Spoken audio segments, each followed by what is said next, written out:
السلام عليكم ورحمة الله وبركاته. وعليكم السلام. أعوذ بالله من الشيطان الرجيم. بسم الله الرحمن الرحيم. الحمد لله نحمده ونستعينه نؤمن به ونتوكل عليه ونعوذ بالله من شرور أنفسنا ومن سيئات أعمالنا. من يهده الله فلا مضل له ومن يضلله فلا هادي له. ونشهد أن لا إله إلا الله وحده لا شريك له ونشهد أن محمدا عبده ورسوله أرسله بالهدى ودين الحق ليظهره على الدين كله ولو كره المشركون. بسم الله الرحمن الرحيم. إنا أعطيناك الكوثر فصل لربك وانحر إن شانئك هو الأبتر. صدق الله مولانا العظيم وصدق وبلغ رسوله النبي الكريم ونحن على ذلك من الشاهدين الشاكرين والحمد لله رب العالمين. أنت أم أم أبو ما رأينا فيهما مثل حسنك قط يا سيدي خير النبي. اللهم صل وسلم وبارك على سيدنا محمد وعلى آله وأصحاب سيدنا ومولانا وشفيعنا محمد. ആദരണീയരായ ഉസ്താദുമാർ, സഹോദരങ്ങളെ, സുഹൃത്തുക്കളെ, അല്ലാഹു സുബ്ഹാനഹു വ തആലയുടെ മഹത്തായ അനുഗ്രഹം കൊണ്ട് വളരെ പ്രധാനപ്പെട്ട ഒരു വിഷയം വിശദീകരിക്കാൻ വേണ്ടി ഒത്തുകൂടിയ നമ്മുടെ ഈ സദസ്സിൽ അല്ലാഹു ഖബൂൽ ചെയ്യുമാറാകട്ടെ. അന്ത്യനാൾ വരെയുള്ള സർവ്വ മുഅ്മിനീങ്ങൾക്കും യഥാർത്ഥ പാത എന്ത് എന്ന് വിശദീകരിക്കുവാനും പറയുവാനും അല്ലാഹു നമുക്ക് തൗഫീഖ് നൽകുമാറാകട്ടെ.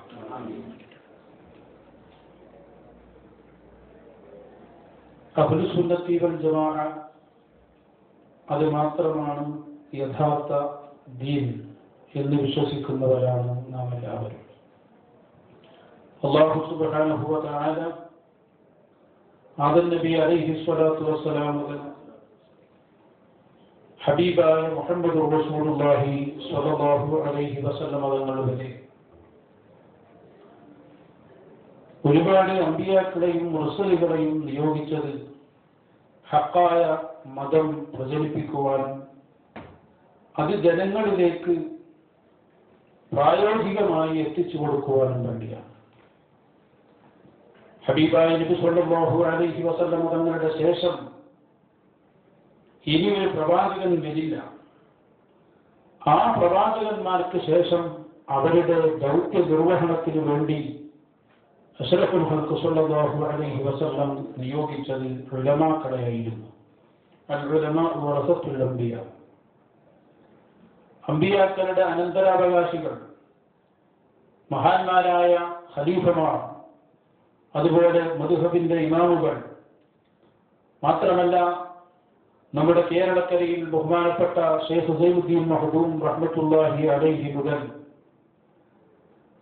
ധാരാളം മഹാന്മാരും സാദാത്യങ്ങളും പണ്ഡിതന്മാരും ജീവിക്കുകയും മുസ്ലിമീങ്ങൾക്ക് യഥാർത്ഥ വഴി കാണിച്ചു തരികയും ചെയ്തു.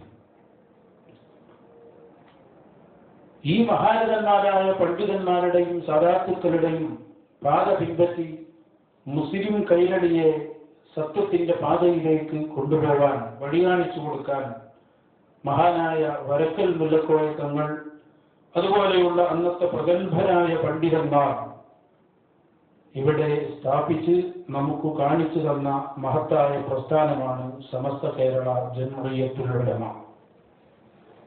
വരക്കൽ മുല്ലക്കോയ തങ്ങൾ മുതൽ വലിയ വലിയ സാദാത്യങ്ങളും പണ്ഡിതന്മാരും ആ പ്രസ്ഥാനത്തിന് നേതൃത്വം നൽകുകയും ഇന്ന് ആ മഹാപ്രസ്ഥാനത്തിന്റെ നേതൃനിരയിൽ ഒന്നിരായ ഉലമ സയ്യിദ് അബ്ദുറഹ്മാൻ കുഞ്ഞിക്കോയ തങ്ങൾ അല്ലാഹു തആല ആഫിയത്തുള്ള ദീർഘായുസ്സ് നൽകുമാറാകട്ടെ. അതുപോലെ തന്നെ ബഹുമാനപ്പെട്ട ഖമറുൽ ഉലമ ഉസ്താദ് അവറുകൾ, അതുപോലെ അഭിമന്യ ഗുരു സുലൈമാൻ ഉസ്താദ്, അല്ലാഹു തആല നമ്മുടെ പണ്ഡിതന്മാർക്കും നമ്മുടെ സദാത്യങ്ങൾക്കും ഒരുപാട് കാലം നമുക്ക് നേതൃത്വം നൽകാൻ തൗഫീഖ് നൽകുമാറാകട്ടെ. ഈ മഹാരഥന്മാരായ പണ്ഡിതന്മാരും നേതാക്കളും നയിക്കുന്ന ഇന്നത്തെ നമ്മുടെ സമസ്ത കേരള ജംഇയ്യത്തുൽ ഉലമ, അതാണ് മുസ്ലിം കൈരളിക്ക് എന്നല്ല ലോകത്തുള്ള മുസ്ലിമീങ്ങൾക്ക് തന്നെ മാതൃകയാക്കി എല്ലാ കാലങ്ങളിലുമുള്ള പണ്ഡിതന്മാരുടെ ഉപദേശങ്ങളും നിർദ്ദേശങ്ങളും സ്വീകരിച്ച് മുസ്ലിം കൈരളിക്ക് നേതൃത്വം നൽകിക്കൊണ്ടിരിക്കുകയാണ്. ഈ സമയത്ത് അത് പ്രത്യേകം പറയാനുള്ള കാരണം, ഈ പ്രഭാഷണത്തിന്റെ കാരണവും അതാണ്. ഈ അടുത്ത് നമ്മുടെ നാടുകളിലും നമ്മുടെ പ്രദേശങ്ങളിലുമൊക്കെ ചേലാരി വിഭാഗം വളരെ വ്യാപകമായി ഞങ്ങൾ എന്തുകൊണ്ട് സമസ്തയിലേക്ക് എന്ന് പറഞ്ഞ ഒരു CD പ്രചരിപ്പിക്കുന്നതായി ശ്രദ്ധയിൽപ്പെട്ടതുകൊണ്ടാണ് ഇങ്ങനെ ഒരു പ്രഭാഷണം നടത്തേണ്ടി വന്നത്. അതുകൊണ്ട് തന്നെ ഇതിന്റെ ആദ്യമായി ഈ പ്രഭാഷണത്തിന്റെ ആമുഖത്തിൽ പറയാനുള്ള ഒരു കാര്യം, ഇന്ന് അഹ്ലുസുന്നത്തി വൽ ജമാഅയുടെ യഥാർത്ഥ മുഖം സമൂഹത്തിന് കാണിച്ചു കൊടുക്കുന്നതും നേതൃത്വം നൽകുന്നതും മഹാന്മാരായ പണ്ഡിതന്മാർ, മഹാനായ താജുൽ ഉലമ സയ്യിദ് അവറുകളും ഖമറുൽ ഉലമ ഉസ്താദ് അവറുകളും നമ്മുടെ പണ്ഡിതന്മാരും ഉസ്താദുമാരും നേതൃത്വം നൽകുന്ന സമസ്ത കേരള ജംഇയ്യത്തുൽ ഉലമ ആണ് എന്ന കാര്യത്തിൽ ഒരു തർക്കവുമില്ല എന്ന് ആദ്യമായി ഓർമ്മപ്പെടുത്തുകയാണ്. എന്തുകൊണ്ട് സമസ്തയിലേക്ക് എന്ന ഒരു CD വ്യാപകമായി പ്രചരിപ്പിക്കപ്പെടുമ്പോൾ പല സഹോദരങ്ങളും വിളിച്ച് അന്വേഷിക്കുകയും അങ്ങനെ ഒരു മാറ്റം സംഭവിച്ചിട്ടുണ്ടോ എന്നറിയാൻ വേണ്ടി ആഗ്രഹിക്കുകയും ചെയ്തു. അതുകൊണ്ട് ഒന്ന് രണ്ട് കാര്യങ്ങൾ ഇവിടെ തുറന്നു പറയുകയാണ്. ആ CD-യിൽ പറഞ്ഞ കാര്യങ്ങൾ എന്താണെന്നും എന്താണ് അതിന്റെ വിശദീകരണമെന്നും യഥാർത്ഥത്തിൽ ഇവിടെ വിശദീകരിക്കപ്പെടേണ്ടത് അത്യാവശ്യമായതുകൊണ്ട് പറയുന്നു. സത്യത്തിൽ എന്തുകൊണ്ട് സമസ്തയിലേക്ക് എന്ന് പേരിട്ട് പൊതുജനങ്ങൾക്ക് കേൾക്കാൻ വേണ്ടി ഒരു CD-യായി പ്രസംഗിച്ച ഒരു വസ്തുവല്ല ആ കേസറ്റ് അല്ലെങ്കിൽ ആ CD എന്ന് ആദ്യമായി ഓർമ്മപ്പെടുത്തുകയാണ്. പിന്നെ എന്താണ് അതിന്റെ സംഭവം? ഈ അടുത്ത് മഹാനായ അഷ്റഫുൽ ഖൽഖ് മുഹമ്മദ് റസൂലുള്ളാഹി സ്വല്ലല്ലാഹു അലൈഹി വസല്ലം എന്നവരുടെ ശഅർ മുബാറക്കുമായി ബന്ധപ്പെട്ടും അതുപോലെ തന്നെ നമ്മുടെ പണ്ഡിതന്മാർക്കിടയിലും നമ്മുടെ മഹത്തായ നേതൃത്വത്തിന്റെ ഇടയിലും പ്രശ്നങ്ങൾ ഉണ്ടാക്കാൻ വേണ്ടി ശ്രമിക്കുകയും അതുപോലെ തന്നെ വളരെ കൂടുതൽ സമൂഹത്തിനിടയിൽ ചിത്രങ്ങൾ ഉണ്ടാക്കാൻ വേണ്ടി ശ്രമിക്കുകയും ചെയ്ത ഒന്ന് രണ്ട് ആളുകൾ, അവർ നമ്മളെ വിദഗ്ധമായി ചതിച്ച് വഞ്ചിച്ച് അതൊരു CD-യാക്കി പുറത്തുപെടുകയായിരുന്നു എന്ന് ആദ്യമായി ഓർമ്മപ്പെടുന്നു. വ്യക്തമായി പറഞ്ഞാൽ നമുക്കറിയാം, ഇന്നലെ അല്ലെങ്കിൽ കഴിഞ്ഞ ദിവസം ചേലാരി വിഭാഗത്തിന്റെ കോഴിക്കോട്ടെ സമ്മേളനത്തിൽ അവരുടെ സമ്മേളനത്തിന്റെ പ്രധാന അതിഥി എന്ന് പറഞ്ഞ് കയറി വന്ന മുഹമ്മദ് രാമദൻ, അദ്ദേഹം യഥാർത്ഥത്തിൽ നമ്മളെ കൊണ്ട് പ്രസംഗിപ്പിച്ച് അത് പൊതുജനങ്ങൾക്ക് കൊടുത്ത് നമ്മളെ വഞ്ചിച്ചതായിരുന്നു എന്ന് ആമുഖമായി ഓർമ്മപ്പെടുത്തുന്നു.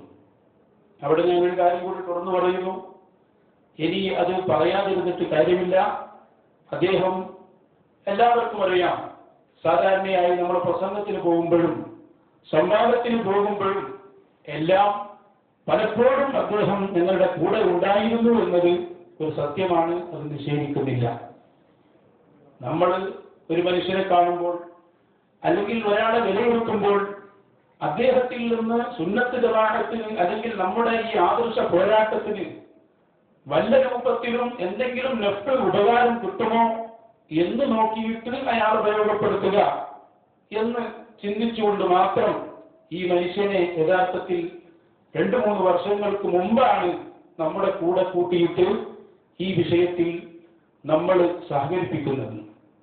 പക്ഷേ ഇവരുടെ എല്ലാ കാര്യത്തിൽ നമ്മൾ നോക്കുമ്പോൾ വളരെ വ്യക്തമായ ചില കാര്യങ്ങളുണ്ട്. ഇപ്പൊ ഈ അടുത്ത് വളരെ നമ്മുടെ കേരളത്തിലും പല സ്ഥലങ്ങളിലും വളരെ വലിയ വിവാദമുണ്ടാക്കിയ മറ്റൊരു വ്യക്തിയാണല്ലോ ജിഷാൻ.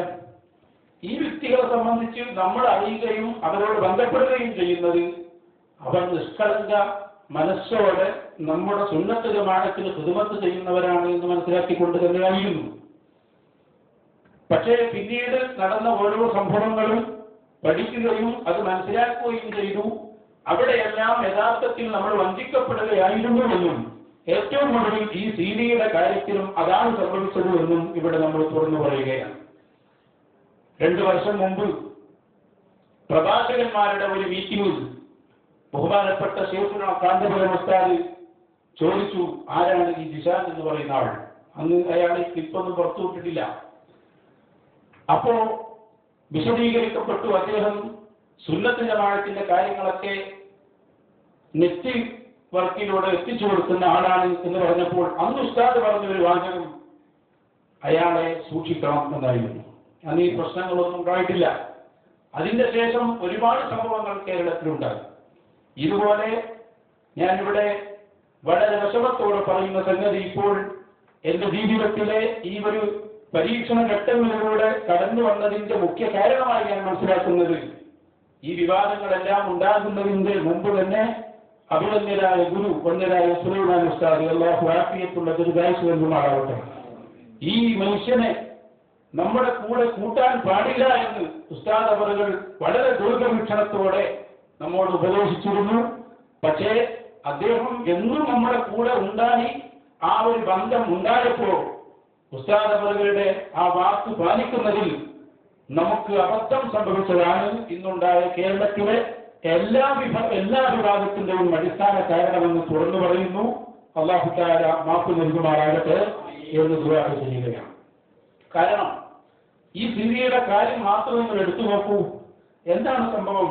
സമസ്തയിലേക്ക് എന്തുകൊണ്ട് എന്നൊരു സീഡി പുറത്തിറക്കണം, അത് കേരളത്തിലാകെ പ്രദർശിപ്പിക്കണം എന്ന് പറഞ്ഞുകൊണ്ട് ഒരു പ്രസംഗം നടത്തണം എന്ന് പറഞ്ഞിരുന്നുവെങ്കിൽ അത് നമ്മൾ ഒരിക്കലും ചെയ്യൂല എന്ന് അയാൾക്കറിയാം.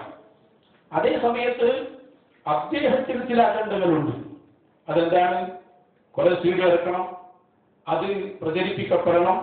ഇങ്ങനെയുള്ള അജണ്ടകൾ നടപ്പിലാക്കാൻ ഈ സംഘടനയിൽ എനിക്ക് കഴിയൂല എന്ന് മനസ്സിലാക്കിയപ്പോഴാണ് യഥാർത്ഥത്തിൽ അപ്പുറത്തെ സമസ്തയിലേക്ക് അദ്ദേഹം പോകാൻ രഹസ്യമായി തീരുമാനിക്കുകയും ആ അടിസ്ഥാനത്തിൽ അയാൾ തന്നെ ബന്ധപ്പെടുത്തി താവണമെന്ന് ഞാൻ മനസ്സിലാക്കുന്നു. അപ്പുറത്തെ പല ആളുകളും നമ്മളോട് ബന്ധപ്പെട്ടു. സ്വാഭാവികമായും അവർ വിളിച്ചപ്പോ നമ്മളതിന് ചെവി കൊടുത്തിട്ടേ ഇല്ല ആദ്യകാലങ്ങളിലൊക്കെ. പക്ഷെ വീണ്ടും വിളിച്ചപ്പോ അവസാനം അവർ നമ്മളോട് ചോദിച്ചു, മഹാനായ അഷ്റഫുൽ ഖൽഖ് സ്വല്ലല്ലാഹു അലൈഹി വസല്ലം തങ്ങളുടെ ഷഹർ മുബാറക്കിനെ സംബന്ധിച്ച് അല്ലെങ്കിൽ മർക്കസിലുള്ള കേസത്തെ സംബന്ധിച്ച് നിങ്ങളുടെ അഭിപ്രായം എന്താ? നമ്മൾ പറഞ്ഞു അതിനുവേണ്ടി ഏറ്റവും പ്രസംഗിച്ചതും അല്ലെങ്കിൽ അത് ഹഖാണ്, നബിതങ്ങളുടേത് തന്നെയാണ് എന്ന് ഏറ്റവും കൂടുതൽ ഉറച്ചു വിശ്വസിക്കുന്നവരും ഞങ്ങൾ തന്നെയാണ് എന്ന് ഞാൻ മറുപടി പറഞ്ഞപ്പോൾ സത്യത്തിൽ ആ ചർച്ച അവിടെ വഴിമുട്ടുകയായിരുന്നു. പക്ഷേ അന്വേഷണങ്ങൾ തുടർന്നു. സംഘടനാപരമായ അഭിപ്രായ വ്യത്യാസങ്ങൾ ഉണ്ടായ സാഹചര്യം മുതലെടുത്തുകൊണ്ട് അത്തരം ഒരു ചിന്തയിലേക്ക്, എന്ന് പറഞ്ഞാൽ നമ്മുടെ ഈ കേരളത്തിൽ 2 പ്രധാന സംഘടനകൾ, ചേളാരി വിഭാഗവും മഹാന്മാരായ പണ്ഡിതന്മാർ നേതൃത്വം നൽകുന്ന നമ്മുടെ സമസ്തകളുടെ ജമിയത്തുകളുടെയും ഈ 2 സംഘടനകളെ സംബന്ധിച്ച് നമുക്കൊരു പഠനം നടത്താം, ഒന്ന് വിലയിരുത്താം എന്ന് പറഞ്ഞപ്പോ ഞാൻ പറഞ്ഞു, ആവാം, നമുക്ക് ഒരു പഠനം നടത്തി എന്താണ് കുഴപ്പം എന്ന് പറഞ്ഞിട്ട് രാത്രി പെട്ടെന്ന് ഒരു ദിവസം വിളിച്ചു കൊണ്ടുപോയി എന്നോട് പറഞ്ഞു, സമസ്ത കേരള ജംഇയ്യത്തുൽ ഉലമ എന്ന് പറയുന്നത് ചേളാരിയിലെ അവർ നേതൃത്വം നൽകുന്ന സമസ്തയാണ് എന്ന് സ്ഥാപിച്ചുകൊണ്ട് ഒരു പ്രസംഗം നമുക്ക് നടത്താം. എന്നിട്ട് നമുക്ക് അതിൽ പറഞ്ഞ കാര്യങ്ങളെ ഒന്ന് അവലോകനം ചെയ്ത് ആ പറഞ്ഞ കാര്യങ്ങളിൽ സത്യമുണ്ടോ എന്ന് മനസ്സിലാക്കി നമുക്ക് തീരുമാനമെടുക്കാം. സ്വാഭാവികമായും ഒരു വിഷയത്തിൽ നമ്മൾ പ്രബന്ധം അവതരിപ്പിക്കുമ്പോൾ ആ വിഷയത്തിൽ സാധാരണ പറയുന്ന കാര്യങ്ങളെല്ലാം ഉൾപ്പെടുത്തിക്കൊണ്ടുള്ള ഒരു പ്രബന്ധം നമ്മൾ അവതരിപ്പിക്കും. ഉദാഹരണം പറയാണ്, ഇസ്തിഗാസ എന്ന വിഷയത്തിൽ നമ്മളൊരു ചർച്ച നടത്തുമ്പോൾ വഹാബികളുടെ വാദം ഇസ്തിഗാസ ശിർക്കാണ്. ആ വാദത്തിൽ അവർ പറയുന്ന തെളിവുകളും അവരുടേതായ ശൈലിയിൽ തന്നെ സമർപ്പിച്ച് പിന്നെ അതിന് നിരൂപണം കണ്ടെത്തി അതിലെന്താണ് ശരി എന്ന് അന്വേഷിക്കുന്ന ഒരു റൂട്ട് പലപ്പോഴും നമ്മൾ സ്വീകരിക്കാറുണ്ട്. അതുകൊണ്ട് തന്നെ ഇവിടെ ചേളാരി വിഭാഗം സമസ്തയിലേക്ക് പോകുമ്പോൾ അല്ലെങ്കിൽ പോകാൻ ഒരുങ്ങുമ്പോ അതിന് അതിൻ്റെതായ ന്യായങ്ങൾ എന്തെല്ലാം നമുക്ക് കണ്ടെത്താൻ കഴിയും എന്ന് നിങ്ങളൊന്ന് പ്രസംഗിച്ച് നമുക്കതിനെക്കുറിച്ച് ഒരു ചർച്ച നടത്താമെന്ന് പറഞ്ഞപ്പോ അതിന് കുഴപ്പമില്ലല്ലോ എന്ന് കരുതിയിട്ടാണ് യഥാർത്ഥത്തിൽ അങ്ങനെ ഒരു പ്രസംഗം ഞാൻ നടത്തിയത്. ശേഷം അതിന്റെ അവലോകനം നടന്നിട്ടുണ്ട്. ആ പ്രസംഗത്തിൽ പറഞ്ഞ ഓരോ കാര്യങ്ങളെയും നമ്മൾ വീണ്ടും ചർച്ച ചെയ്യുകയും അത് അതിൻ്റെതായ യഥാർത്ഥ രൂപം ഇതാണെന്ന് ഞങ്ങൾ തന്നെ വിലയിരുത്തുകയും ചെയ്തിട്ടുണ്ട്. പക്ഷേ അത് ജനങ്ങളിൽ നിന്ന് മറച്ചു വെച്ച് ആ ഭാഗം കട്ട് ചെയ്ത് പ്രഭാഷണം മാത്രം സീഡിയാക്കി പൊതുജനങ്ങൾക്ക് കൊടുത്ത് അതിനെത്രയാണ് പൈസ വാങ്ങിയത് എന്ന് നമുക്ക് അറിഞ്ഞുകൂടാ. ഒരു വലിയ ചതിയാണ് യഥാർത്ഥത്തിൽ ഇവിടെ സംഭവിച്ചിരിക്കുന്നത് എന്ന് ഇവിടെ തുറന്നു പറയുകയാണ്. നമ്മൾ അനുഭവിക്കുമ്പോഴാണല്ലോ കാര്യങ്ങൾ മനസ്സിലാക്കുക. ബഹുമാനപ്പെട്ട അബൂ സുഫിയാൻ റളിയല്ലാഹു അൻഹു മക്ക വിജയം നടന്ന കാലത്ത് അതിന്റെ ആദ്യ ഭാഗത്ത് തന്നെ മുസ്ലിമായിട്ടുണ്ട് എങ്കിലും ഇസ്ലാം വളരെ ശക്തമായി മനസ്സിൽ ഉറച്ചിട്ടില്ലായിരുന്നു. എല്ലാവരും മുസ്ലിമായപ്പോൾ ബഹുമാനപ്പെട്ടവരും ഇസ്ലാം മതം സ്വീകരിച്ചു. പക്ഷേ അവിടെ നമുക്ക് കാണാം, ഒരു പാറക്കല്ലിന്റെ മുകളിലിരുന്ന് അന്ന് അബൂ സുഫിയാൻ റളിയല്ലാഹു അൻഹു ചിന്തിച്ചു, മുഹമ്മദ് നബി സ്വല്ലല്ലാഹു അലൈഹി വസല്ലമ 10,000-കണക്കിന് ആളുകളുമായി ഈ മക്കയിലേക്ക് കടന്നു വന്നപ്പോ ഞാനും ഒരു വലിയ സൈന്യം ഇവിടെ തയ്യാറാക്കി വെച്ചിട്ടുണ്ടായിരുന്നുവെങ്കിൽ എന്ന് ബഹുമാനപ്പെട്ട അബൂ സുഫിയാൻ തങ്ങളുടെ മനസ്സിൽ പറഞ്ഞിട്ടില്ല. മനസ്സിൽ ഒരു ചിന്ത നടന്നപ്പോ ബഹുമാനപ്പെട്ട മുഹമ്മദ് റസൂലുള്ളാഹി സ്വല്ലല്ലാഹു അലൈഹി വസല്ലം നേരെ പിന്നിലൂടെ വന്ന് നബി സല്ലല്ലാഹു അലൈഹി വസല്ലം തങ്ങൾ അബൂ സുഫിയാൻ തങ്ങൾ ചിന്തിച്ച് മനസ്സിലാക്കുന്ന അക്കാര്യം അത് മനസ്സിലാക്കിയിട്ട് കുഫിയടത്തുള്ള വസ്തുവിനെ പോലെ എന്ന് പറഞ്ഞ പോലെ ബഹുമാനപ്പെട്ട നബി സല്ലല്ലാഹു അലൈഹി വസല്ലം അതിന്റെ ബാക്കി അങ്ങോട്ട് പറഞ്ഞു കൊടുക്കുകയാണ്. നിങ്ങൾ അങ്ങനെ ഒരു സൈന്യത്തെ ഉണ്ടാക്കിയിരുന്നുവെങ്കിൽ അല്ലാഹു നിങ്ങളെ നശിപ്പിക്കുമായിരുന്നു, നിങ്ങനാക്കുമായിരുന്നു. അബൂ സുഫിയാൻ റളിയല്ലാഹു അൻഹു എഴുന്നേറ്റ് നിന്നുകൊണ്ട് പറഞ്ഞു, അല്ലാഹുവിന്റെ റസൂലിനോട് ഇപ്പോൾ ഞാൻ ഉറപ്പിക്കുന്നു, അങ്ങ് തന്നെയാണ് ഹബീബായ നബി സല്ലല്ലാഹു അലൈഹി വസല്ലം, എനിക്ക് സംശയങ്ങളില്ല, ഇതെന്റെ അനുഭവത്തിൽ ഞാൻ മനസ്സിലാക്കുന്നു എന്ന് പറഞ്ഞ പോലെ മുഹമ്മദ് രാമന്തലിയെ ഒഴിവാക്കണം എന്ന് വന്ധ്യരായ ഉസ്താദ് അവരുകൾ എന്നോട് നിർദ്ദേശിച്ച സമയത്ത് ഞാൻ എന്റെ ബുദ്ധിമോശം കൊണ്ടോ അല്ലെങ്കിൽ എന്റെ വിവരക്കേട് കൊണ്ടോ അതിന്റെ ആഴം മനസ്സിലാക്കാൻ കഴിയാതെ പോയി. അൽഹംദുലില്ലാഹ് ഞാൻ ഇപ്പോൾ അനുഭവിച്ച് പഠിച്ചിരിക്കുകയാണ്. ഉസ്താദ് അവരുടെ കറാമത്താവണം, അല്ലെങ്കിൽ അവിടുത്തെ മനസ്സിന് വല്ല ചെറിയൊരു വേദനയെങ്കിലും വന്നതാവണം ഇത്രയും വലിയ പ്രശ്നങ്ങൾ മുഴുവനും ഉണ്ടായത് എന്ന് തന്നെയാണ് ഞാൻ അതിനെ സംബന്ധിച്ച് മനസ്സിലാക്കുന്നത്. അല്ലാഹു നമ്മുടെ ഉസ്താദുമാരുടെ ദർജ വർദ്ധിപ്പിച്ചു കൊടുക്കുവാനാവട്ടെ. ഇനി ഇവിടെ നിന്ന് അങ്ങോട്ടുള്ള മുഴുവൻ സമയങ്ങളിലും ഉസ്താദുമാരുടെ നിർദ്ദേശങ്ങൾ പാലിച്ചുകൊണ്ട് നമുക്ക് ജീവിക്കാൻ അല്ലാഹു തൗഫീഖ് നൽകുമാറാവട്ടെ. അപ്പൊ ഒന്നാമതായി നമുക്ക് പറയാനുള്ള കാര്യം, ഇത് കേൾക്കുന്ന എല്ലാവരോടും പൊതുജനങ്ങൾക്ക് നൽകാൻ വേണ്ടി പ്രസംഗിച്ച ഒരു CD അല്ലാതെ അത് വിഷയങ്ങളെ ഒന്ന് സംഗ്രഹിച്ച് ഒന്ന് വിലയിരുത്താൻ വേണ്ടി നടത്തിയ ഒരു പ്രസംഗമാണ്. അത് അതേ ശൈലിയിൽ തന്നെ ഒരാൾ അങ്ങോട്ട് പോകുമ്പോൾ നടത്തുന്ന അതേ എന്നോട് അങ്ങനെ തന്നെയാണ് പറഞ്ഞത്. അങ്ങനെ തന്നെ നടത്തണം, എന്നാലേ അത് നമുക്ക് ഉൾക്കൊള്ളാൻ കഴിയൂ. യഥാർത്ഥത്തിൽ പിന്നെ നമ്മളതിനെ അവലോകനം ചെയ്തിട്ടുണ്ട്, അതിന്റെ വിശദീകരണം കൊടുത്തിട്ടുണ്ട്. വിശദീകരണം കൊടുത്തിട്ട് അതിന്റെ CD-യും ഒക്കെ തന്നെയാണല്ലോ. അതുകൊണ്ട് തന്നെ അതിൽ പറഞ്ഞ കാര്യങ്ങൾ, അതിന്റെ യാഥാർത്ഥ്യങ്ങൾ എന്തൊക്കെയാണ് എന്ന് വളരെ ചുരുങ്ങിയ രൂപത്തിൽ ഒറ്റ ഒന്ന് കണ്ണോടിച്ചുകൊണ്ട് മാത്രം വിശദീകരിക്കുകയാണ്. അത് കൃത്യമായി 5 കാരണങ്ങളായിരുന്നു അന്ന് നമ്മൾ സമസ്തയിലേക്ക് പോകുന്ന ഒരാൾ കണ്ടെത്തുന്ന 5 കാരണങ്ങൾ എന്ന രൂപത്തിൽ നമ്മൾ അവതരിപ്പിച്ചു. ഒന്നാമതായി ഈ മഹാനായ താജുൽ ഉലമ, അതുപോലെ തന്നെ നമ്മുടെ ഉസ്താദുമാർ സമസ്ത കേരള ജംഇയ്യത്തുൽ ഉലമയുടെ യഥാർത്ഥ രൂപം ഇവിടെ നിലനിർത്താൻ വേണ്ടി സമസ്തയിൽ നിന്ന് ഇറങ്ങിപ്പോരുകയും നേരത്തെ മഹാന്മാരായ പണ്ഡിതന്മാർ പഠിപ്പിച്ച അതേ സുന്നത്തെ ജമാഅത്ത് ഇവിടെ നടപ്പിലാക്കാൻ വേണ്ടി ശ്രമിക്കുകയും ചെയ്തു. അതാണ് ഇന്നും തുടർന്നുകൊണ്ടിരിക്കുന്നത്. മഹാനായ താജുൽ ഉലമ, അതുപോലെ തന്നെ ബഹുമാനപ്പെട്ട ഖമറുൽ ഉലമ, നമ്മുടെ MA ഉസ്താദ്, ചിത്താരി ഉസ്താദ്, പൊന്മ ഉസ്താദ്, മുതലായ വലി ഉസ്താദ്, ഇവരെല്ലാവരും ഒറ്റക്കെട്ടായി നയിച്ചുകൊണ്ടിരിക്കുന്ന ഈ പ്രസ്ഥാനം, ആ പ്രസ്ഥാനം ഇന്നും മുബത്തദിഈങ്ങളോടുള്ള ബന്ധത്തിൽ വളരെ ശക്തമായ അതിന്റെ നിലപാട് തുടരുന്നു എന്നത് എല്ലാവർക്കും അറിയുന്ന ഒരു കാര്യമാണ്. അപ്പോ ഇവിടെ നാം ആ CD-യിൽ പറഞ്ഞ ഒരു കാര്യം, പഴയ കാലങ്ങളിൽ നിന്ന് വ്യത്യസ്തമായി നമ്മുടെ സമസ്തയും കീഴ്ഘടകങ്ങളും വഹാബികളോടും ജമാഅത്തെ ഇസ്ലാമിക്കാരോടുമുള്ള ആ ഒരു ബന്ധത്തിൽ, അല്ലെങ്കിൽ തീരെ ബന്ധം പാടില്ല എന്ന് പറഞ്ഞയിടത്ത് നിന്ന് അല്പം താഴോട്ട് ഇറങ്ങിയിട്ടുണ്ട് എന്ന് കണ്ടെത്തുകയായിരുന്നു ഒന്നാമതായി അതിൽ പറഞ്ഞ കാര്യം. ഞങ്ങൾ പിന്നെ അതിനെക്കുറിച്ച് ചർച്ച ചെയ്തിട്ടുണ്ട്. പക്ഷെ ആ ചർച്ച ചെയ്ത CD-യില്ലല്ലോ. നമ്മൾ പറഞ്ഞു അതിൽ തന്നെ പറഞ്ഞെന്താ, ശംസുലുലമ ഇക്കേ ഉബക്കർ മുസ്ലിയാർ അന്ന് മുതലക്കുളം മൈതാനിയിൽ ബിദ്അത്തുകാരന്റെ കൂടെ ഇരുന്നു എന്നതുകൊണ്ടാണല്ലോ നമ്മൾ ഇറങ്ങിപ്പോന്നത്. അവിടെ തന്നെ ഞങ്ങൾ സംസാരിച്ചിട്ടുണ്ട്. ഇരുന്നു എന്നതല്ല പ്രധാന പ്രശ്നം. ഇരുന്നതോടൊപ്പം 3 ത്വലാഖ് ഒന്നിച്ചു കഴിഞ്ഞാൽ അത് ഒന്നേ സംഭവിക്കൂ എന്ന് അപ്പുറത്തുനിന്ന് ആ സ്റ്റേജിൽ വെച്ച് ബിദ്അത്തുകാരനായ മൗലവി പറഞ്ഞപ്പോൾ മഹാനായ ശംസുലുലമ, വലിയ മഹാനാണ്, നമുക്കത് തർക്കമില്ല, ഞാൻ അതിലേക്ക് ഇപ്പോൾ കടക്കുന്നില്ല. ആ ശംസുലുലമ നമ്പറുടെ ബഹുമാനപ്പെട്ടവർ അതിനോട് പ്രതികരിച്ചില്ല, അല്ലെങ്കിൽ അത് സമ്മതിക്കുന്ന രൂപത്തിൽ ഇരുന്നു എന്നതായിരുന്നല്ലോ പ്രശ്നം. അപ്പൊ യഥാർത്ഥത്തിൽ അങ്ങനെ ബിദ്അത്തുകാരന്റെ കൂടെ ഇരുന്ന് ആ ബിദ്അത്തുകാരന്റെ വാദങ്ങൾ അംഗീകരിക്കുന്ന ഒരു ഏർപ്പാട് അത് പാടില്ല എന്ന് ഇവിടെ പഠിപ്പിക്കുന്നത് ഖബറുലുലമയും താജുലുലമകളുമാണ് എന്ന് ഏതൊരു കുട്ടിക്കും മനസ്സിലാകുന്ന കാര്യമാണ്. അതിനിവിടെ ഉദ്ധരിച്ച ഒരു കാര്യം പേരോട് ഉസ്താദ് ജിസാനോട് ഉപദേശിച്ച ആ പ്രഭാഷണത്തിൽ അല്ലെങ്കിൽ ഉപദേശത്തിൽ അവിടെയും ഞാനൊന്ന് പറയാം. ജിസാനുമായുള്ള ബന്ധം പേരോട് ഉസ്താദ് നേരത്തെ ഉണ്ട് എന്ന് എനിക്കറിയാം. ഞാൻ ജിസാനോട് ബന്ധപ്പെടുന്നത് തന്നെ പേരോട് ഉസ്താദ് എന്നോട് ഏറ്റവും സ്നേഹമുള്ള ആളാണെന്ന് പറഞ്ഞുകൊണ്ട് തന്നെയാണ്. അവിടെയും ഞാൻ എല്ലാവരോടും പറയുന്ന ഒരു സംഗതി, പലരും ചോദിക്കാറുണ്ട്, പെരുമള ഉസ്താദും അല്ലെങ്കിൽ ഈ പേരോട് ഉസ്താദും ഒക്കെ എന്തിനാണ് ഈ ജിസാൻ എന്ന ഈ വ്യക്തിയോട് ഇത്ര കൂടുതൽ സംസാരിച്ചത് അല്ലെങ്കിൽ ഇത്ര ബന്ധം സ്ഥാപിച്ചത് എന്നതിന് ഒരു അടിസ്ഥാന കാരണമുണ്ട്. അതെന്താണ്?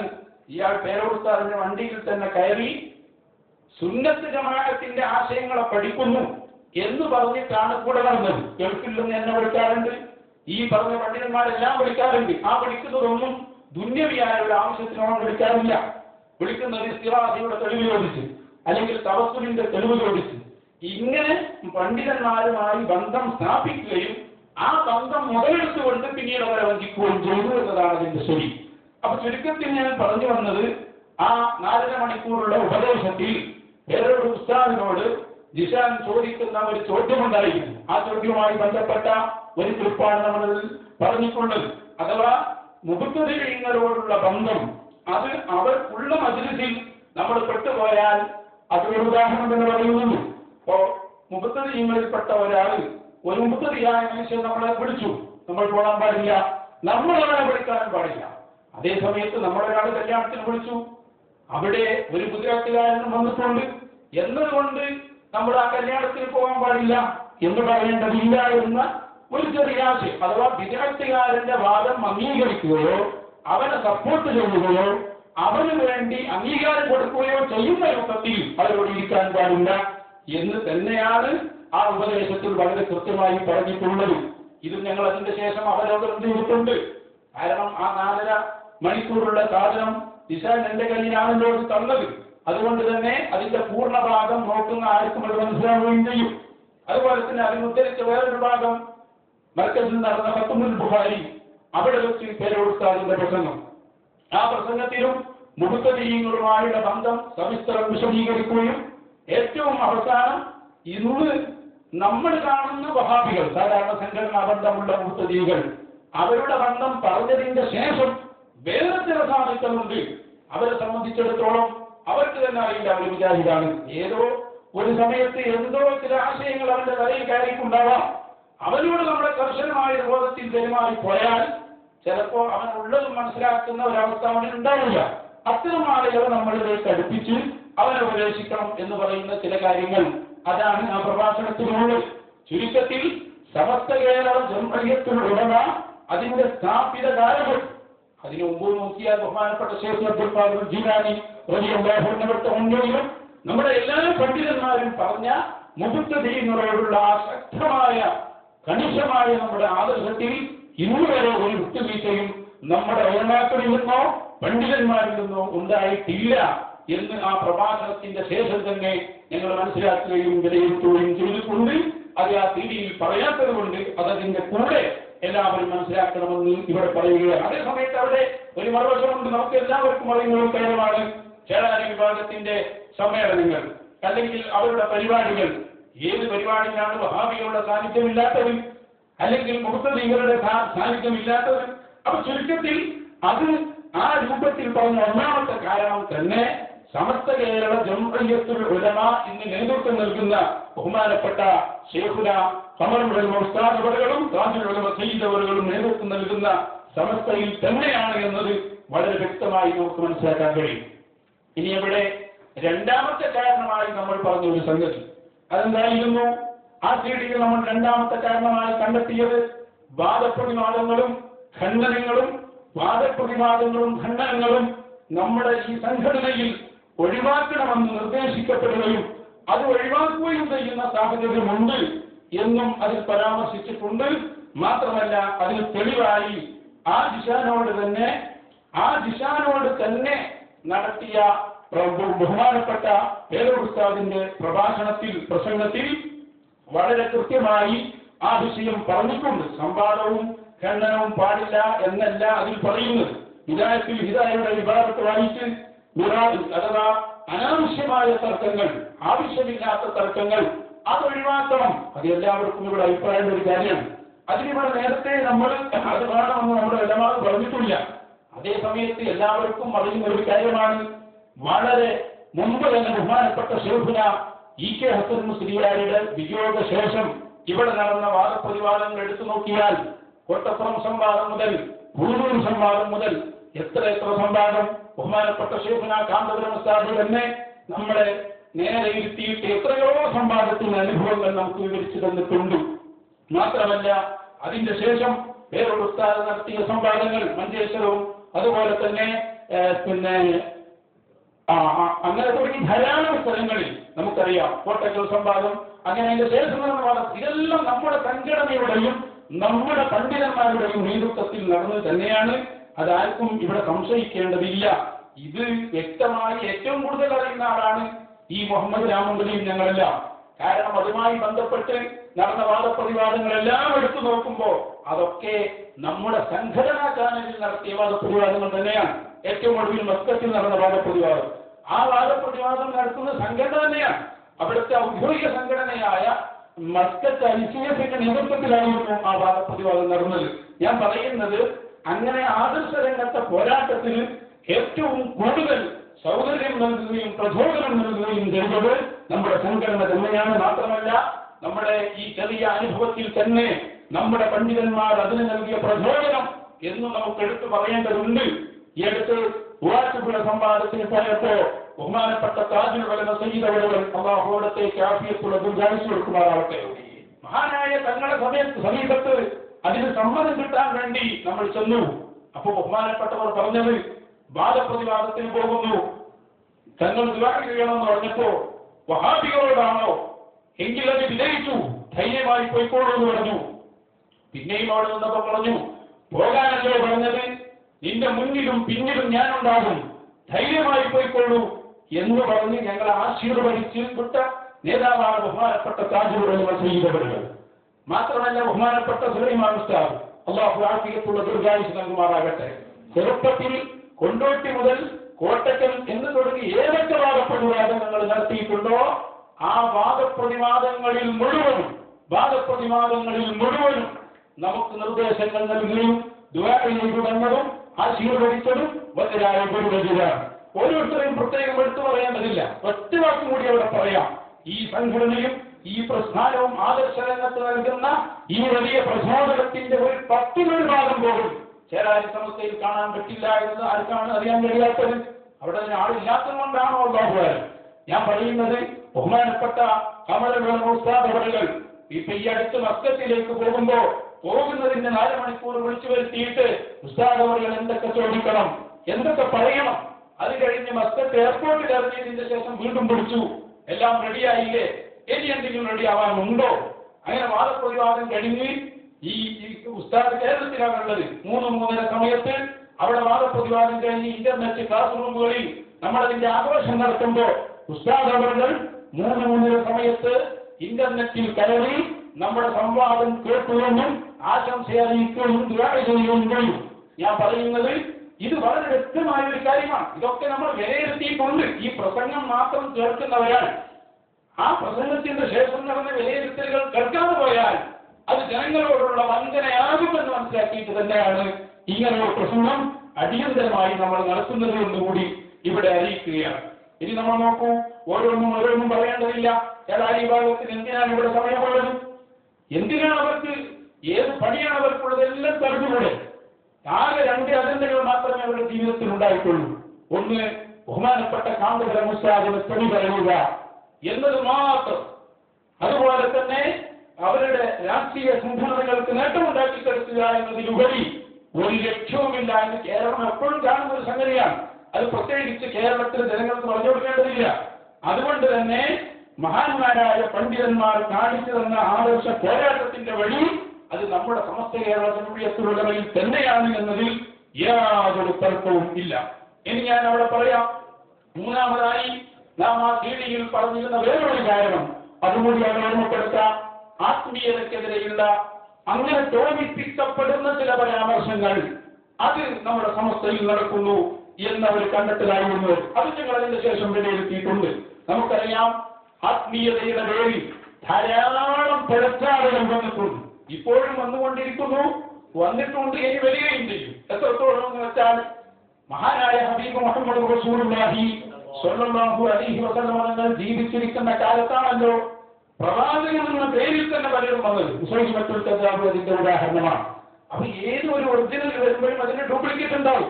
നമ്മുടെ സമസ്ത കേരള ജംഇയ്യത്തുൽ അതിൽ ബഹുമാനപ്പെട്ട താജുലുലമയും ഉസ്താദുകളും നമ്മുടെ മുഴുവൻ ഉസ്താദുമാരും ഏതെല്ലാം വ്യാജ ത്വരീഖത്തുകൾക്കെതിരെ പറഞ്ഞിട്ടുണ്ടോ അത് ദിക്റിനോടുള്ള അല്ലെങ്കിൽ അധികാരികളോടുള്ള വിരോധമല്ല എന്നത് എല്ലാവർക്കും അറിയുന്ന ഒരു കാര്യമാണ്. അതും ആ രൂപത്തിൽ തന്നെ നമ്മൾ മനസ്സിലാക്കണം. ഒന്നുകൂടി അവിടെ പറയാം, വളരെ കൃത്യമായി പറഞ്ഞാൽ ഒറ്റ ത്വരീഖത്ത് ഞാൻ പറയാം. നമ്മുടെ ആലുവയിലുണ്ടല്ലോ ഒരു ത്വരീഖത്ത്. ആ ത്വരീഖത്തിനെ സംബന്ധിച്ച് ഇന്ന് നമുക്കറിയാം, ഏറ്റവും കൂടുതൽ ആലുവ ത്വരീഖത്തിൽ ആള് പോയത് ചേളാരി വിഭാഗത്തിൽ നിന്നായിരുന്നു. എന്തുകൊണ്ടാണത്? അതിനെ വിമർശിക്കുന്നതിൽ അല്ലെങ്കിൽ അതിനെ എതിർക്കുന്നതിൽ വന്ന കാലതാമസമായിരുന്നു യഥാർത്ഥത്തിൽ ഇവിടെ സംഭവിച്ചത്. 6 കൊല്ലം പഠനം നടത്തി എതിർക്കുമ്പോഴേക്ക് പ്രധാനപ്പെട്ട ആളുകളൊക്കെ അങ്ങോട്ട് പോയി എന്നത് വളരെ കൃത്യമായി നമുക്ക് മനസ്സിലാക്കാൻ കഴിയും. അതുകൊണ്ട് തന്നെ വ്യാജ ആത്മീയത അതിനെതിരെ നടക്കുന്ന സമരത്തെ യഥാർത്ഥ ആത്മീയതക്കെതിരെയുള്ള സമരമായി മാറ്റേണ്ടതില്ല, അങ്ങനെ കണ്ടെത്തേണ്ടതുമില്ല എന്ന് അത് നമ്മൾ അതിന്റെ ശേഷം വിലയിരുത്തിയിട്ടുണ്ട് എന്ന് നിങ്ങൾ മനസ്സിലാക്കണം. ഒന്നുകൂടി ഇവിടെ പറയാം, നമ്മളെ സംബന്ധിച്ചിടത്തോളം, സാധാരണക്കാരായ നമ്മളെ സംബന്ധിച്ചിടത്തോളം ഒരു വ്യക്തി അദ്ദേഹത്തിന്റെ സമീപത്തേക്ക് പോകുന്നതും വരുന്നതും ത്വരീഖത്ത് അംഗീകരിക്കുന്നതും ഇതെല്ലാം ഓരോ വ്യക്തികൾക്കും മനസ്സിലാക്കണമെന്ന് പറഞ്ഞാൽ അത് വളരെ പ്രയാസമുള്ള ഒരു കാര്യമാണ്. അതുകൊണ്ടാണല്ലോ മഹാന്മാരായ പണ്ഡിതന്മാർക്ക് തന്നെ, വലിയ വലിയ മശായിഖന്മാർക്ക് തന്നെ പലപ്പോഴും ഇത്തരം ആളുകളെ കണ്ടെത്താനോ മനസ്സിലാക്കാനോ കഴിയാതെ പോയത് ഈ വിഷയത്തിൽ ആഴമേറിയ ഇൽമ് ആവശ്യമാണ് എന്നതുകൊണ്ട് തന്നെയാണ്. അതുകൊണ്ട് തന്നെ ഇവിടെ കേരളത്തിൽ ഒരു ത്വരീഖത്ത് വരുമ്പോൾ അല്ലെങ്കിൽ ഒരാൾ വരുമ്പോൾ ആ ആളെ സംബന്ധിച്ച് എന്താണോ നമ്മുടെ നിലപാട് എന്ന് ചോദിച്ചാൽ ആ ആളെ സംബന്ധിച്ച് നമ്മുടെ പണ്ഡിത സംഘടനയുടെ നിലപാട് എന്താണോ അതാണ് നമ്മുടെ ഈ നിലപാട്. അത് ഏത് വിഷയത്തിലും അങ്ങനെയാണ്. ഇപ്പൊ അവസാനം ഹാഫിദിനെ കുറിച്ചുള്ള ചർച്ച വന്നു. ആ ചർച്ചയിലും നമ്മൾ അന്നും ഇന്നും പറയുന്നുണ്ട്. സമസ്ത കേരള ജംഇയ്യത്തുൽ ഉലമ ബഹുമാനപ്പെട്ട നമ്മുടെ ഉസ്താദുമാർ അവർ എവിടെ നിൽക്കുന്നു അവിടെ തന്നെയാണ് നമ്മുടെ പോയിന്റ്. അതിന്റെ അപ്പുറം ചിന്തിക്കുന്നു എന്ന് പറയുന്നുണ്ടെങ്കിൽ അത് മോക്ഷമാണ്. കാരണം ഹബീബായ മുഹമ്മദ് റസൂലുള്ളാഹി സ്വല്ലല്ലാഹു അലൈഹി വസല്ലം തങ്ങളുടെ കാലം മുതൽ ഇത് രണ്ടും ഉണ്ടായിട്ടുണ്ട്. ത്വരീഖത്തുകൾ അത് മുഴുവനും പേഴ്സലാണ് എന്നവർക്ക് ആർക്കും ഇവിടെ വാദില്ല. നമ്മുടെ പണ്ഡിതന്മാർക്ക് തന്നെ എത്രയോ ത്വരീഖത്തുകൾ അവർക്കൊണ്ട് നടക്കുന്നവരാണ്. അപ്പൊ ചുരുക്കത്തിൽ മൂന്നാമത്തെ കാരണമായി നമ്മൾ എടുത്തു പറഞ്ഞ വ്യാജ ത്വരീഖത്തുകൾക്ക് എതിരെയുള്ള നമ്മുടെ സമരത്തെ യഥാർത്ഥ ത്വരീഖത്തുകൾക്കെതിരെയുള്ള സമരമായി മാറ്റിയിട്ട് അതിനെ വിഷയത്തിന്റെ മർമ്മത്തിൽ നിന്ന് മാറ്റാനുള്ള ശ്രമമാണ് ഇവിടെ നടത്തിയത് എന്നുകൂടി ഓർമ്മപ്പെടുത്തുകയാണ്. ഇനി നമ്മൾ ആ സീഡിയിലേക്ക് തന്നെ വരാം. പറഞ്ഞു വന്നത് നമ്മൾ അവസാനം നാലാമത്തെ കാരണമായി പറഞ്ഞു, നമ്മുടെ ഈ സംഘടനയിൽ അഥവാ സമസ്ത കേരള ജംഇയ്യത്തുൽ ഉലമ ബഹുമാനപ്പെട്ട നമ്മുടെ താജുൽ ഉലമ സയ്യിദ് അവர்கள் നേതൃത്വം നൽകുന്ന ഈ മഹത്തായ നമ്മുടെ പ്രസ്ഥാനത്തിൽ ചെറുപ്പക്കാരായ ആളുകൾ അവര് നമ്മുടെ മഹാന്മാരായ പണ്ഡിതന്മാരെ നിയന്ത്രിക്കുന്നു എന്നൊരു ആരോപണം അതിൽ പറഞ്ഞിട്ടുണ്ട്.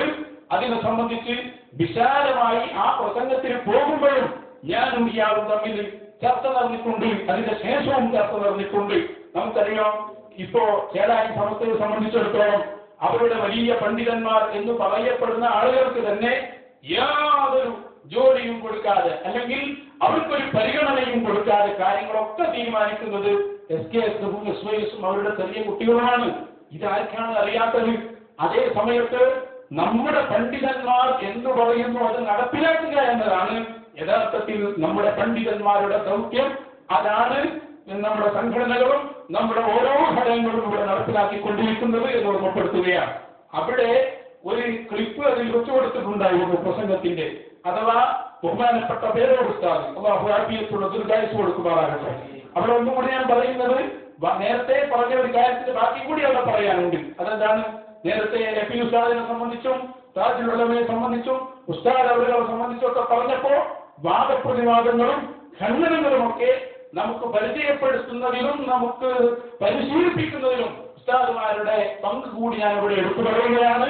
അനുവാ സംവാദം നടക്കുന്ന സമയത്തും ഓട്ടക്കൽ സംവാദം നടക്കുന്ന സമയത്തുമൊക്കെ സിറാജുൽ ഹുദയിൽ ഞങ്ങളെ വിളിച്ചുകൊണ്ടുപോയി രാത്രി മുഴുവനായി ഞങ്ങൾക്ക് വേണ്ടി ഇരുന്നു തന്ന് വിഷയത്തിന്റെ ഓരോ ഭാഗങ്ങളും പറഞ്ഞു തന്ന് അത് പഠിപ്പിച്ച് അതിനെ നോട്ടാക്കി എന്ന് മാത്രമല്ല പലപ്പോഴും ചെറുപ്പക്കാരായ അല്ലെങ്കിൽ ചെറിയ കുട്ടികളായ ഞങ്ങൾ നടത്തുന്ന ഖണ്ഡനങ്ങൾ മനസ്സിലാക്കുകയും അത് കേൾക്കുകയും എന്നിട്ട് ഇന്ന ഭാഗത്ത് ഇന്ന പ്രശ്നങ്ങളുണ്ട് അത് അടുത്ത പ്രസംഗത്തിൽ തിരുത്തണം എന്ന് വളരെ സ്നേഹത്തോടെ ഉപദേശിക്കുകയും ചെയ്തിട്ടുണ്ട് എന്നതും ഇവിടെ ഞാൻ പ്രത്യേകം എടുത്തു പറയുകയാണ്.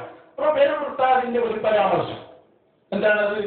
സമസ്തയിൽ 40 ആളുകൾ ഉണ്ടെങ്കിലും ഒരു വിഷയം വരുമ്പോൾ ഞാനാണ് കാര്യം പറയുക എന്ന് പറഞ്ഞത് അത് സത്യത്തിൽ ഞങ്ങൾ അത് മുഴുവനും കേട്ട് വിലയിരുത്തിയത് തന്നെയാണ്. ആ പറഞ്ഞ 40 ആലിമീങ്ങൾക്ക് തിരിയൂല എന്നതാക്കി മാറ്റേണ്ടതില്ല. അതേ സമയത്ത് വിഷയം പറയുന്നത് പലപ്പോഴും പറയാൻ ഏറ്റവും കൂടുതൽ വാചാളുകളുള്ളതും അല്ലെങ്കിൽ അതിലൊരാളായാലും മതിയല്ലോ. ഇപ്പൊ 40 പണ്ഡിതന്മാർ അവരെല്ലാവരും കൂടി ഒരു വിഷയം പറയേണ്ട കാര്യമൊന്നുമില്ല. ആ പണ്ഡിതന്മാരെല്ലാവരും കൂടി ചർച്ച ചെയ്ത ഒരു പോയിന്റ് അത് ആ കൂട്ടത്തിലെ ഏറ്റവും പ്രസംഗിക്കാൻ അറിയുന്ന ജനങ്ങൾക്ക് കൂടുതൽ മനസ്സിലാകുന്ന രൂപത്തിൽ പറയാൻ പറ്റുന്ന ഒരാൾ പറയണം. അത് ആ വാക്ക് തന്നെ വിശദമായി പറഞ്ഞിട്ടുണ്ട്. പറയുന്ന ആൾ എന്ന രൂപത്തിലാണ് പറഞ്ഞിട്ടുള്ളതും. അതുകൊണ്ട് തന്നെ അതും അങ്ങനെ മനസ്സിലാക്കണം. ചുരുക്കത്തിൽ ഞാൻ പറഞ്ഞു വന്നത് വാഴ കടയെ നിയന്ത്രിക്കുക എന്ന ഏർപ്പാട് അത് സമസ്ത കേരള ജമിയത്തുള്ളവരുമായി ഇല്ല. അതുള്ളത് മറുഭാഗത്ത് തന്നെയാണ് എന്ന് വളരെ വിശദമായി ഒന്നുകൂടി ഞാൻ ഇവിടെ പറയുകയാണ്. പിന്നെ അവിടെ നമ്മൾ പറഞ്ഞിട്ടുണ്ട് ചില വിഷയങ്ങളിലൊക്കെ എപി ഉസ്താദിനും ചെറിയ പി ഉസ്താദിനൊക്കെ ചില കാര്യങ്ങൾ ഞാൻ പറഞ്ഞു കൊടുക്കാറുണ്ട് എന്ന് പേരോട് ഉസ്താദ് ആ പ്രസംഗത്തിൽ അല്ലെങ്കിൽ ആ ഉപദേശത്തിൽ പറയുന്നുണ്ട്.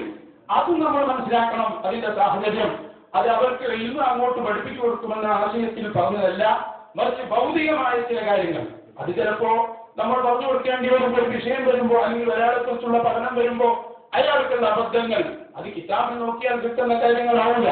അതേ സമയത്ത് നമ്മുടെ ജനങ്ങൾക്കിടയിൽ ജീവിച്ചുകൊണ്ടിരിക്കുമ്പോൾ നമുക്ക് മനസ്സിലായ ചില കാര്യങ്ങൾ അവരുടെ വിഷയത്തിൽ പ്രത്യേകമായി ഓർമ്മപ്പെടുത്തേണ്ടി വരും. ആ ഓർമ്മപ്പെടുത്തൽ മാത്രമാണ് അതെന്നുകൂടി നമ്മൾ മനസ്സിലാക്കുക. ചുരുക്കത്തിൽ ഞാൻ പറഞ്ഞത് മഹാന്മാരായ പണ്ഡിതന്മാരുടെ നേതൃത്വത്തിലുള്ള ഒരു വലിയ ആദർശ പോരാട്ടം തന്നെയാണ് നമ്മുടെ സമസ്ത കേരള ജംഇയ്യത്തുൽ ഉലമയിൽ പ്രത്യേകമായി നടക്കുന്നത് എന്ന് ഓർമ്മപ്പെടുത്തുകയാണ്. അതുപോലെ തന്നെ ആ കീഴിൽ അതിന്റെ ഇടയ്ക്ക് പറഞ്ഞൊരു സംഗതിയുണ്ട്. സംഘടന പറഞ്ഞത് അംഗീകരിക്കുക, അതേ സമയത്ത് എന്താണ് യാഥാർത്ഥ്യം എന്ന് ചിന്തിക്കാതെ എന്ന ഒരു പരാമർശവും അതിൽ നമുക്ക് കാണാം. യഥാർത്ഥത്തിൽ ഹബീബായ മുഹമ്മദ് റസൂലുള്ളാഹി സ്വല്ലല്ലാഹു അലൈഹി വസല്ലം തങ്ങൾ വളരെ കൃത്യമായി ഈ സമൂഹത്തെ പഠിപ്പിച്ചത് ജമാഅത്തുൽ മുസ്ലിമീൻ, മുസ്ലിമീങ്ങളുടെ ഈ ജമാഅത്ത്, മുസ്ലിമീങ്ങളുടെ ഈ കൂട്ടായ്മ ഇത് മുറുകെ പിടിക്കണം എന്ന ഉപദേശം തന്നെയാണ് എന്ന് പ്രത്യേകമായി ഇവിടെ മനസ്സിലാക്കുക. അതുകൊണ്ട് തന്നെ മഹാന്മാരായ പണ്ഡിതന്മാരുടെ നേതൃത്വത്തിലുള്ള നമ്മുടെ ഈ സംഘടനക്കല്ലാതെ ഈ മഹത്തായ പ്രസ്ഥാനത്തിനല്ലാതെ അഹ്ലു സുന്നത്തി വൽ ജമാഅ എന്നത് നിലനിർത്താൻ കഴിയില്ല എന്നത് ആർക്കാണ് അറിയാത്തത്? നോക്കൂ നിങ്ങൾ, ഹബീബായ നബി സല്ലല്ലാഹു അലൈഹി വസല്ലം തന്നെ പറഞ്ഞല്ലോ, അവസാന കാലമാകുമ്പോ അല്ലെങ്കിൽ കാലം നശിക്കുമ്പോ രക്ഷപ്പെടാനുള്ള വഴി ഒത്തൊരുമയോടെ കൂട്ടായ്മ നിലനിർത്തിക്കൊണ്ട് ജീവിക്കുക മാത്രമാണ്. അപ്പൊ സംഘടന എന്ന് പറഞ്ഞതുകൊണ്ട് ഉദ്ദേശിച്ചതുകൊണ്ടാണല്ലോ അല്ലാഹു സുബ്ഹാനഹു വ തആല അവന്റെ ഉലമാക്കളും അതുപോലെ സാധാരണക്കാരും ഇവരെല്ലാവരും കൂടി അവർക്ക് അനുയോജ്യമായ രൂപത്തിൽ ദീനീ പ്രവർത്തനങ്ങൾ നടത്തുക. അത് മഹാന്മാരായ വരക്കൽ മുല്ലക്കോയ തങ്ങളും നമ്മുടെ പണ്ഡിതന്മാരും എല്ലാവരും പറഞ്ഞു തന്ന സംഗതിയാണ്. അത് തന്നെയാണ് ഇവിടെ നടന്നുകൊണ്ടിരിക്കുന്നത്. ഇനി അവസാനമായി ഒറ്റ കാര്യം കൂടി പറയാൻ ഉദ്ദേശിക്കുന്നു. 3 പ്രധാനപ്പെട്ട കാര്യങ്ങൾ നമ്മളിവിടെ പറഞ്ഞു, അതിന്റെ മറുപടിയും ഞാൻ പറഞ്ഞു. പിന്നെ അവസാനം ഏറ്റവും പ്രധാനപ്പെട്ട ഒരു വിഷയം, ഇപ്പൊ ഈ കാരണങ്ങളൊക്കെ ഉണ്ടായത് ജിഷാന്റെ പ്രശ്നവും മുഹമ്മദ് രാമന്തലിയുടെ പ്രശ്നവും ഇതെല്ലാം സംഭവിച്ചത് ഷഹർ മുബാറക്കുമായി ബന്ധപ്പെട്ട വിവാദത്തിന്റെ പേരിലാണല്ലോ. അതുമായി ബന്ധപ്പെട്ട് എന്തുകൊണ്ട് സമസ്തയിലേക്ക് എന്ന് പേരിട്ട ആ സീഡിയിൽ പറഞ്ഞ ചില പരാമർശങ്ങൾ കൂടി ഒരു മറുപടി പറയുകയാണ്. അതെന്താണ്? ഒന്നാമതായി പറഞ്ഞു, ഹബീബായ മുഹമ്മദ് റസൂലുള്ളാഹി സ്വല്ലല്ലാഹു അലൈഹി വസല്ലമ തങ്ങളുടെ ഷഹർ മുബാറക്കിനോട് വിരോധമുള്ള വിഭാഗമല്ല അപ്പുറത്തെ ചേരാരി വിഭാഗം. അതേ സമയത്ത് കാന്തപുരം ഉസ്താദിന്റെ കയ്യിലുള്ള ഷഹർ മുബാറക്കിനെ മാത്രമേ അവർ എതിർത്തിട്ടുള്ളൂ എന്ന് ഒരു കണ്ടെത്തൽ അതിൽ നമ്മൾ നടത്തിയിട്ടുണ്ട്. യഥാർത്ഥത്തിൽ അതും പിന്നെ ഞങ്ങൾ ചർച്ചയിൽ അത് വിശദീകരിച്ചിട്ടുണ്ട്. അതെന്താണ്? യഥാർത്ഥത്തിൽ എന്തുകൊണ്ടായിരുന്നു ചേരായി സമസ്തക്കാർ ഷഹർ മുബാറക്കിനെ എതിർത്തത് എന്നിവിടെ അറിയാത്തതാരില്ല. ആരായിരുന്നു ബഹുമാനപ്പെട്ട കാന്തപുരം ഉസ്താദിന് ഷഹർ മുബാറക്ക് നൽകിയത്? ഒന്ന് നമുക്കറിയാം, അബൂദാബിയിലെ പ്രശസ്തനായ മഹാനായ പണ്ഡിതൻ ബഹുമാനപ്പെട്ട ഹദ്റജി, നേരത്തെ SKSF-ന്റെ നേതാവായ അമ്പലക്കടവ് തന്നെ അദ്ദേഹത്തിന്റെ കയ്യിലുള്ളത് യഥാർത്ഥ കേസമാണെന്ന് വിശദീകരിച്ചിട്ടുണ്ട്. അതുകൊണ്ട് എല്ലാവരും കേട്ടതല്ലേ? അപ്പോൾ വിശ്വസിക്കപ്പെടാൻ പറ്റുന്ന ആളുടെ കയ്യിലുള്ളതാണ്, അത് ഷഹർ മുബാറക്ക് തന്നെയാണെന്ന് വിശദീകരിക്കപ്പെട്ടതാണ്. ഇനി ജാലിയവാലയാണെങ്കിലോ അദ്ദേഹത്തെ കൊണ്ടുപോയി സ്വീകരണം നൽകിയത് ചേരാരി വിഭാഗം തന്നെ ബോംബെയിൽ നടത്തുന്ന ഖുവ്വത്തുൽ ഇസ്ലാം എന്ന സ്ഥാപനത്തിലാണ്. അപ്പൊ ഇവരെയൊക്കെ അംഗീകരിച്ചിരുന്നു. പക്ഷെ അവർ കാന്തപുരം ഉസ്താദിന് നൽകിയപ്പോൾ ആ അംഗീകാരം എടുത്തു കളഞ്ഞു. യഥാർത്ഥത്തിൽ ഈ വിഷയത്തിൽ നമുക്ക് പറയാൻ അന്നും ഇന്നും എന്നും നമ്മൾ പറഞ്ഞൊരു സംഗതിയുണ്ട്. ഷഹർ മുബാറക്ക് എന്ന ഈ അശ്റഫുൽ സല്ലല്ലാഹു അലൈഹി വസല്ലമയുടെ തിരികേശം മർക്കസിലെത്തിയപ്പോൾ അതിനെ വിമർശിച്ചതും ഒന്നാമതായി പറഞ്ഞതും ഈ വിഭാഗം തന്നെയാണ്. അത് അന്വേഷണം നടത്തിയിട്ടൊന്നുമല്ല. ഉദാഹരണം പറഞ്ഞാൽ അഹ്മദ് ഹദ്റജി മർക്കസിൽ ഷഹർ മുബാറക്ക് നൽകി. ആ നൽകിയതിന്റെ തൊട്ടടുത്ത ദിവസം ആ വർഷം പട്ടിക്കാട് ജാമിഅ നൂരിയുടെ സമ്മേളനം നടക്കുന്നു. ആ സമ്മേളനത്തിൽ അമ്പലക്കടവ് പറഞ്ഞിട്ടുണ്ട്. എന്താ അദ്ദേഹം പറഞ്ഞത്? ഇന്നലെ പുതിയൊരു കേസം വന്നിട്ടുണ്ട്, അത് സ്വപ്നം കണ്ടിട്ടാണത്രേ വന്നത്. അതോടെ തന്നെ അതിന്റെ കഥ പോയി, കഥ കഴിഞ്ഞു പോയി. ചുരുക്കത്തിൽ അന്വേഷണത്തിന്റെ ബാലപാഠം പോലും ഇല്ലാതെ ഹസദിൽ നിന്ന് മാത്രമുണ്ടായ ഒരു വിമർശനമാണ് ഇവിടെ എന്നുകൂടി ഞാൻ ഇവിടെ ഓർമ്മപ്പെടുത്തുകയാണ്. അവിടെ ഒന്ന് രണ്ട് കാര്യങ്ങൾ കൂടി പറയാം. പേരോട് ഉസ്താദിന്റെ ഒന്ന് രണ്ട് പരാമർശങ്ങൾ ആ സീഡിയിൽ പ്രത്യേകമായി എടുത്തു പറഞ്ഞിരുന്നു. ഈ വിവാദം അഥവാ ഷഹർ മുബാറക്ക് വിവാദം ഉണ്ടാക്കിയതും അതുമായി ബന്ധപ്പെട്ട ചില പരാമർശങ്ങൾ നടത്തിയതും ഉസ്താദിന്റെ സീഡികളിൽ നിന്നാണ് എന്ന ഒരു പരാമർശം. യഥാർത്ഥത്തിൽ ഇതിന് ഞാനും മുഹമ്മദ് രാമന്തലിയും തന്നെ പലപ്പോഴായി കേരളത്തിൽ മറുപടി പറയും വിശദീകരിക്കുകയും ചെയ്തതാണ്. ഉദാഹരണം പറഞ്ഞാൽ ഓമശ്ശേരി മുഖാമുഖത്തിൽ വളരെ കൃത്യമായി എന്താണ് സനദ്, എന്താണ് നസബ എന്ന് തുടങ്ങിയിട്ട് മണിക്കൂറുകളോളം ചേരാരി വിഭാഗവുമായി നമ്മൾ ഏറ്റുമുട്ടിയിട്ടുണ്ട്. ഒരു ഉദാഹരണം മാത്രം അതിനുവേണ്ടി ഇവിടെ വെക്കുകയാണ്. അഹ്മദ് ഹദ്റജി മർക്കസിൽ തിരികേശം ഷഹർ മുബാറക്ക് നൽകുന്ന സമയത്ത് ബഹുമാനപ്പെട്ടവരുടെ പ്രതിനിധിയായി വായിച്ചു. ആ വായിച്ചപ്പോൾ അത് കൃത്യമായി ഇതിന്റെ രേഖയാണ് എന്ന അർത്ഥത്തിൽ അന്ന് പേരോടുത്താത് ഇവിടെ സനദ് വായിക്കുന്നു എന്ന് വിശദീകരിക്കുകയും ആ സനദ് ഏതാണ്, എന്തിനെല്ലാം സനദ് എന്ന് പ്രയോഗിക്കാറുണ്ട് എന്ന് ശേഷം വിശദീകരിക്കുകയും ചെയ്തിട്ടുണ്ട്. മാത്രമല്ല വായിച്ച സനദിൽ ആ നൽകിയ ആളുടെ നസബ കൂടി പറയുന്നുണ്ട്. എന്നാണ് അത് നസബയാണ് എന്ന് പറഞ്ഞതിന്റെ അർത്ഥം. ഇതൊക്കെ എത്രയോ തവണ നമ്മൾ വിശദീകരിച്ചതാണ്. അതിലേക്ക് ഇപ്പോൾ കൂടുതലായി പോകുന്നില്ല. ചുരുക്കത്തിൽ ഇത് മനസ്സിലാക്കാത്തവർ അല്ല ഇവരൊന്നും. ജാലിയവാലക്ക് ഈ ഷഹർ മുബാറക്കിന്റെ സനദിൽ പറഞ്ഞ ഗുലാം അബ്ദുൽ ഖാദിർ ജിലാനി അദ്ദേഹത്തെ ഞങ്ങൾ തന്നെ ബോംബെയിൽ പോയി കാണുകയും അറിയുകയും സംസാരിക്കുകയും ചെയ്തിട്ടുണ്ട്. അപ്പൊ ചുരുക്കത്തിൽ ഒരു കള്ളത്തരവും അവിടെ നടന്നിട്ടില്ല. ഞാൻ അവിടെ ഈ വിഷയം പറഞ്ഞതുകൊണ്ടൊന്നുകൂടി എടുത്ത് പറയുന്നു. ഇപ്പൊ ചില ശതാബ്ദികളാണെന്ന് പറയപ്പെടുന്നവർ അല്ലെങ്കിൽ ചില ബിരുദധാരികളാണെന്ന് പറയപ്പെടുന്ന ആളുകൾ അപ്പുറത്തെ സ്റ്റേജിൽ കയറിയിട്ട് ഞങ്ങളാണ് ആ സനദുണ്ടാക്കിയത് എന്ന് പറയുന്നതായി ശ്രദ്ധയിൽപ്പെട്ടു. യഥാർത്ഥത്തിൽ ആരാണോ ബോംബെയിൽ നിന്ന് ഇവിടെ ഷഹർ മുബാറക്ക് കൊണ്ടുവന്നത് അതേ മനുഷ്യൻ തന്നെയാണ് അവിടെ ഇങ്ങോട്ട് സനദും കൊണ്ടുവന്നത്. അദ്ദേഹത്തെ ബോംബെയിൽ പോയി ഞങ്ങൾ നേരത്തെ ഇന്റർവ്യൂ ചെയ്തിട്ടുണ്ട്. പഴയകാലത്തെ നമ്മുടെ പ്രഭാഷണങ്ങളിൽ അത് വളരെ കൃത്യമായി നമ്മൾ വിശദീകരിക്കുകയും ചെയ്തിട്ടുണ്ട്. അതിലേക്ക് ഇപ്പോൾ കടക്കുന്നില്ല. ചുരുക്കത്തിൽ അവിടെ ഒറ്റവാക്ക് ഞാൻ പറയാം. അശ്റഫുൽ ഖൽഖ് സ്വല്ലല്ലാഹു അലൈഹി വസല്ലം തങ്ങളുടേതാണ് എന്ന് പറയപ്പെട്ടു ഒരു വസ്തുവിനെ സംബന്ധിച്ച്. എന്നാൽ അതിനെ ആദരിക്കണം, അതിനെ ബഹുമാനിക്കണം എന്ന് തന്നെയാണ് നമ്മുടെ നിഗമനം, നമ്മുടെ മദ്ഹബ്. സനദ് വേണമെന്നോ അല്ലെങ്കിൽ സനദ് ഉണ്ടെങ്കിലേ വിശ്വസിക്കൂ എന്ന വാദം ഇബ്നു തൈമിയ്യ ഉണ്ടാക്കിയ പുത്തൻവാദികളുടെ വാദമാണ് എന്ന് ആർക്കാണ് ഇവിടെ അറിയാത്തത്. അതുകൊണ്ട് തന്നെ യഥാർത്ഥത്തിൽ അഷ്റഫുൽ ഖൽഖ് സ്വല്ലല്ലാഹു അലൈഹി വസല്ലം തങ്ങളുടെ ശഅർ മുബാറക്കിന് വിരോധികളായി മാറുന്ന മുജാഹിദും ജമാഅത്തെ ഇസ്ലാമിയും ഒക്കെ അക്കൂട്ടത്തിൽ ചേരാൻ സമസ്തയും പെടുന്നു. പെടാനുള്ള കാരണം ഹസദായിരുന്നു. ആ ഹസദിൽ നിന്ന് അവർ ചില വാദങ്ങൾ കണ്ടു. അതെന്താണ്? ശഅർ മുബാറക്കാണ് എന്ന് വിശ്വസിക്കണമെങ്കിൽ ഇപ്പൊ തന്നെ ഈ ചർച്ചകൾ ഞാൻ പറഞ്ഞല്ലോ, ഇപ്പൊ ചില ഫോട്ടോകളും കാര്യങ്ങളൊക്കെ കണ്ട് ചില ആളുകളോട് നമ്മൾ ചർച്ച നടത്തിയപ്പോ അവർ നമ്മളോട് ചോദിച്ചു, ശഅർ മുബാറക്ക് എസ്കേഎസ്എഫിന്റെ നേതാക്കൾ ചോദിച്ചു, ശഅർ മുബാറക്കാണ് എന്ന് നിങ്ങൾ എങ്ങനെ പറയും? അപ്പൊ നമ്മൾ ചോദിച്ചു, ശഅർ മുബാറക്ക് അല്ല എന്ന് നിങ്ങൾ എങ്ങനെ പറയും? അപ്പൊ അവർ പറഞ്ഞത്, അതിന് സനത് നിങ്ങൾക്ക് കാണിച്ചിട്ടുണ്ടോ? സനത് കാണിച്ചു തരാൻ കഴിഞ്ഞിട്ടുണ്ടോ? നമ്മുടെ അന്നും ഇന്നും പറഞ്ഞിട്ടുണ്ട്, ഒരു വസ്തു തിരികേശമാണെന്ന്, അല്ലെങ്കിൽ ഹബീബ് റസൂലുള്ളാഹി സ്വല്ലല്ലാഹു അലൈഹി വസല്ലം തങ്ങളുടെ അല്ലെങ്കിൽ മറ്റ് ഏതെങ്കിലും ഒരു നബിയുടെ ആധാർ ആണ് എന്ന് വിശ്വസിക്കണമെങ്കിൽ അതിന് ഹദീസുകൾ പത്ത് പറയുന്നത് പോലെ അല്ലെങ്കിൽ പ്രമാണങ്ങൾക്ക് പറയുന്നത് പോലെയുള്ള സനത് പരമ്പര വേണമെന്ന് ഒരു സുന്നിയും ഇവിടെ പറഞ്ഞിട്ടില്ല. അത് ആർക്കാണ് ഇവിടെ അറിയാത്തത്? നമ്മൾ അയാളോട് ചോദിച്ചു, വെല്ലൂരിൽ ശഅർ മുബാറക്ക് ഉണ്ട്, മാത്രമല്ല പണ്ട് ഇവരോട് വാദപ്രതിവാദം നടത്തിയപ്പോ അവർ നമ്മളോട് ചോദിച്ചൊരു ചോദ്യം, കാന്തപുരം ഉസ്താദിന്റെ കയ്യിലുള്ള ശഅർ മുബാറക്ക് അതിന്റെ സനത് നിങ്ങൾക്ക് കാണിച്ചു തരാൻ പറ്റുമോ? അന്ന് നമ്മൾ അവരോട് ചോദിച്ചു, വെല്ലൂരിലുണ്ട് എന്ന് നിങ്ങൾ ഉറപ്പിക്കുന്നുണ്ടല്ലോ, അതിന് നിങ്ങൾ സനത് കണ്ടിട്ടുണ്ടോ? അങ്ങനെ അവർ വെല്ലൂരിൽ ചെന്നു.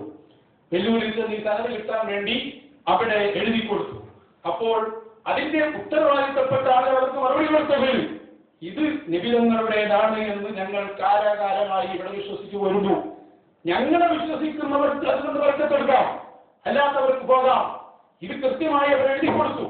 അവർ ചുരുക്കത്തിൽ ഇന്ന് എവിടെയെല്ലാം തിരികേശമുണ്ടെന്ന് പറയുന്നുണ്ടോ, എവിടെയെല്ലാം ആധാരങ്ങളുണ്ടെന്ന് പറയുന്നുണ്ടോ, അതിന്റെ എല്ലാം പ്രമാണം എന്താണോ അത് തന്നെയാണ് മർക്കത്തിൽ സൂക്ഷിച്ചിരിക്കുന്ന ശഅർ മുബാറക്കിന്റെയും പ്രമാണം. അത് വിശ്വസിക്കപ്പെടുന്ന ആളുകൾ കൊടുക്കുകയും വാങ്ങുകയും ചെയ്യുമ്പോൾ അത് അംഗീകരിച്ചു കൊടുക്കുന്നു എന്നത് മാത്രമേ ആ വിഷയത്തിൽ നമുക്ക് പറയാനുള്ളൂ. നബി സല്ലല്ലാഹു അലൈഹി വസല്ലം തങ്ങളുടേതാണ് എന്ന് പറയപ്പെട്ടാൽ അതിനെ ബഹുമാനിക്കുകയും ആദരിക്കുകയും ചെയ്യുക. ഫതാവൽ കുബ്രയും മറ്റും നിങ്ങൾ വായിക്കേണ്ട കാര്യമില്ല. നേരത്തെ നമ്മുടെ ഉസ്താദുമാർ അത് വായിച്ചതാണ്. അവരുടെ തന്നെ ആ സീഡിൽ ഒരു പ്രധാനപ്പെട്ട പരാമർശമുണ്ട്. നേരത്തെ പേരോട് ഉസ്താദിന് ജിസാൻ മാഹി എന്ന ഈ ചങ്ങാതിയോട് നടത്തിയ ഉപദേശത്തിൽ മർക്കസിലുള്ള ശഅർ മുബാറക്ക് നബിതങ്ങളുടേതാണ് എന്ന് നിങ്ങൾക്ക് വാദമുണ്ടോ എന്ന് ചോദിച്ചപ്പോൾ ഉസ്താദ് പറയുന്നത്, നബിതങ്ങളുടേതല്ല എന്ന് ഞാൻ പറയൂല എന്ന് ഉസ്താദ് അവർ പഠിപ്പിച്ചു കൊടുക്കുന്നുണ്ട്. യഥാർത്ഥത്തിൽ അതിന്റെ മുൻഭാഗം ഞങ്ങൾ ചർച്ച ചെയ്തതാണ്. ആ ചർച്ചയിൽ ഈ ചങ്ങാതിണ്ടല്ലോ അലി ജിഷാനു എന്ന് പറയുന്ന അദ്ദേഹം ഇത് തീരെ നബിയുടേതെല്ലാം വാദിച്ചുകൊണ്ടിരിക്കുന്നത്.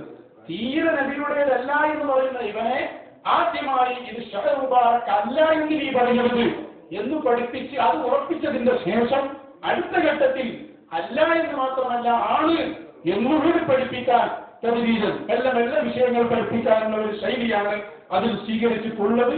അത് മുഴുവനായി കേട്ടാൽ ആ വിഷയം വ്യക്തമാകും. അത് പ്രസംഗത്തിന്റെ ശേഷം ഞങ്ങൾ അത് വിലയിരുത്തിയിട്ടുണ്ട് എന്നുകൂടി ഇവിടെ ഓർമ്മപ്പെടുത്തുകയാണ്. ചുരുക്കത്തിൽ ഞാൻ പറഞ്ഞു വന്ന വിഷയം ഹബീബ് മുഹമ്മദ് റസൂലുള്ളാഹി സ്വല്ലല്ലാഹു അലൈഹി വസല്ലം തങ്ങളുടെ തിരികേശമാണ്. ഇപ്പൊ തന്നെ നോക്കൂ, നിങ്ങൾ ഈ ചേളാരി വിഭാഗത്തിന്റെ നേതാക്കൾ നമ്മളോട് ചർച്ചയ്ക്ക് വന്നപ്പോ അല്ലെങ്കിൽ നമ്മൾ അതിലേക്ക് കിട്ടുമോ എന്ന് നോക്കാൻ വേണ്ടി അവർ ശ്രമിച്ചപ്പോ അവർ ചോദിച്ച ചോദ്യങ്ങൾക്ക് നമ്മൾ കൃത്യമായി മറുപടി പറഞ്ഞിട്ടുണ്ട്. നബി സല്ലല്ലാഹു അലൈഹി വസല്ലം തങ്ങളുടെ ഈ വിഷയത്തിൽ സനദ് അത് വേണ്ടാന്ന് പറഞ്ഞപ്പോ അവർ ചോദിച്ചു, എന്നാൽ പിന്നെ നേരെ നോക്കാൻ നിങ്ങൾക്ക് ധൈര്യമുണ്ടോ? നമ്മൾ അവരോട് ചോദിച്ച ഒരു ചോദ്യമുണ്ട്, നേരെ നോക്കാൻ നിങ്ങൾ തയ്യാറാണ്, പക്ഷേ നേരെ നോക്കിയാലോ നേരെ കണ്ടു എന്ന് വിചാരിക്കാം, അങ്ങനെ കണ്ടാൽ ഇത് നബിയുടേതല്ല എന്ന് നിങ്ങൾക്ക് ഉറപ്പിച്ചു പറയാൻ പറ്റുമോ? അതിന് നിങ്ങൾക്ക് വല്ല മാനദണ്ഡമുണ്ടോ? അതിന് ഏതെങ്കിലും ഒരു പണ്ഡിതന്റെ വിഭാഗത്ത് വായിക്കാൻ പറ്റുമോ? ഇന്ന് വരെ അവരതിന് വായിച്ചിട്ടില്ല. അപ്പൊ ചുരുക്കത്തിൽ പറഞ്ഞു വന്നത് ബാലിശമായ വാദങ്ങൾ ഉന്നയിച്ച് മഹാനായ കാന്തപുരം ഉസ്താദിന്റെ കയ്യിലുള്ള ശഅർ മുബാറക്കിനെ എതിർക്കുകയും അതിനെ വളരെ ശക്തമായി വിമർശിക്കുകയും ചെയ്യുന്ന ഒരു ഏർപ്പാട് അത് സുന്നത്ത് ജമാഅത്തിന് യോജിച്ചതല്ല എന്ന് വളരെ പ്രധാനമായി ഇവിടെ ഓർമ്മപ്പെടുത്തുകയാണ്. ഇനി നിങ്ങൾ നോക്കൂ, അവിടെ എടുത്തു പറയേണ്ട ഒരു വിഷയം അതെന്താണ്? ആ സീഡിയിൽ നമ്മൾ പ്രത്യേകമായി പറഞ്ഞിട്ടുണ്ട്. അത് പറഞ്ഞതുകൊണ്ട് ഇവിടെ പരാമർശിക്കാതെ വരിക. ബഹുമാനപ്പെട്ട പെൺമളവസ്ഥാനി അല്ലാഹു ആഫിയത്തുള്ള ദീർഘായുസ്സ് നൽകുമാറാവട്ടെ.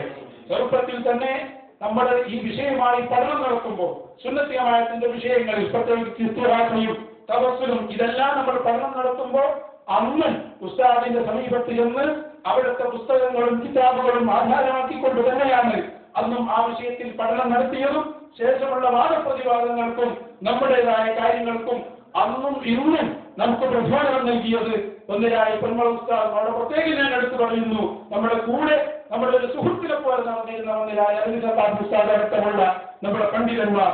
ആ പണ്ഡിതന്മാരൊക്കെ പറഞ്ഞു തന്ന കാര്യങ്ങളാണ് പിന്നീട് നമ്മൾ പറഞ്ഞതും ഇന്നും പറഞ്ഞുകൊണ്ടിരിക്കുന്നത്.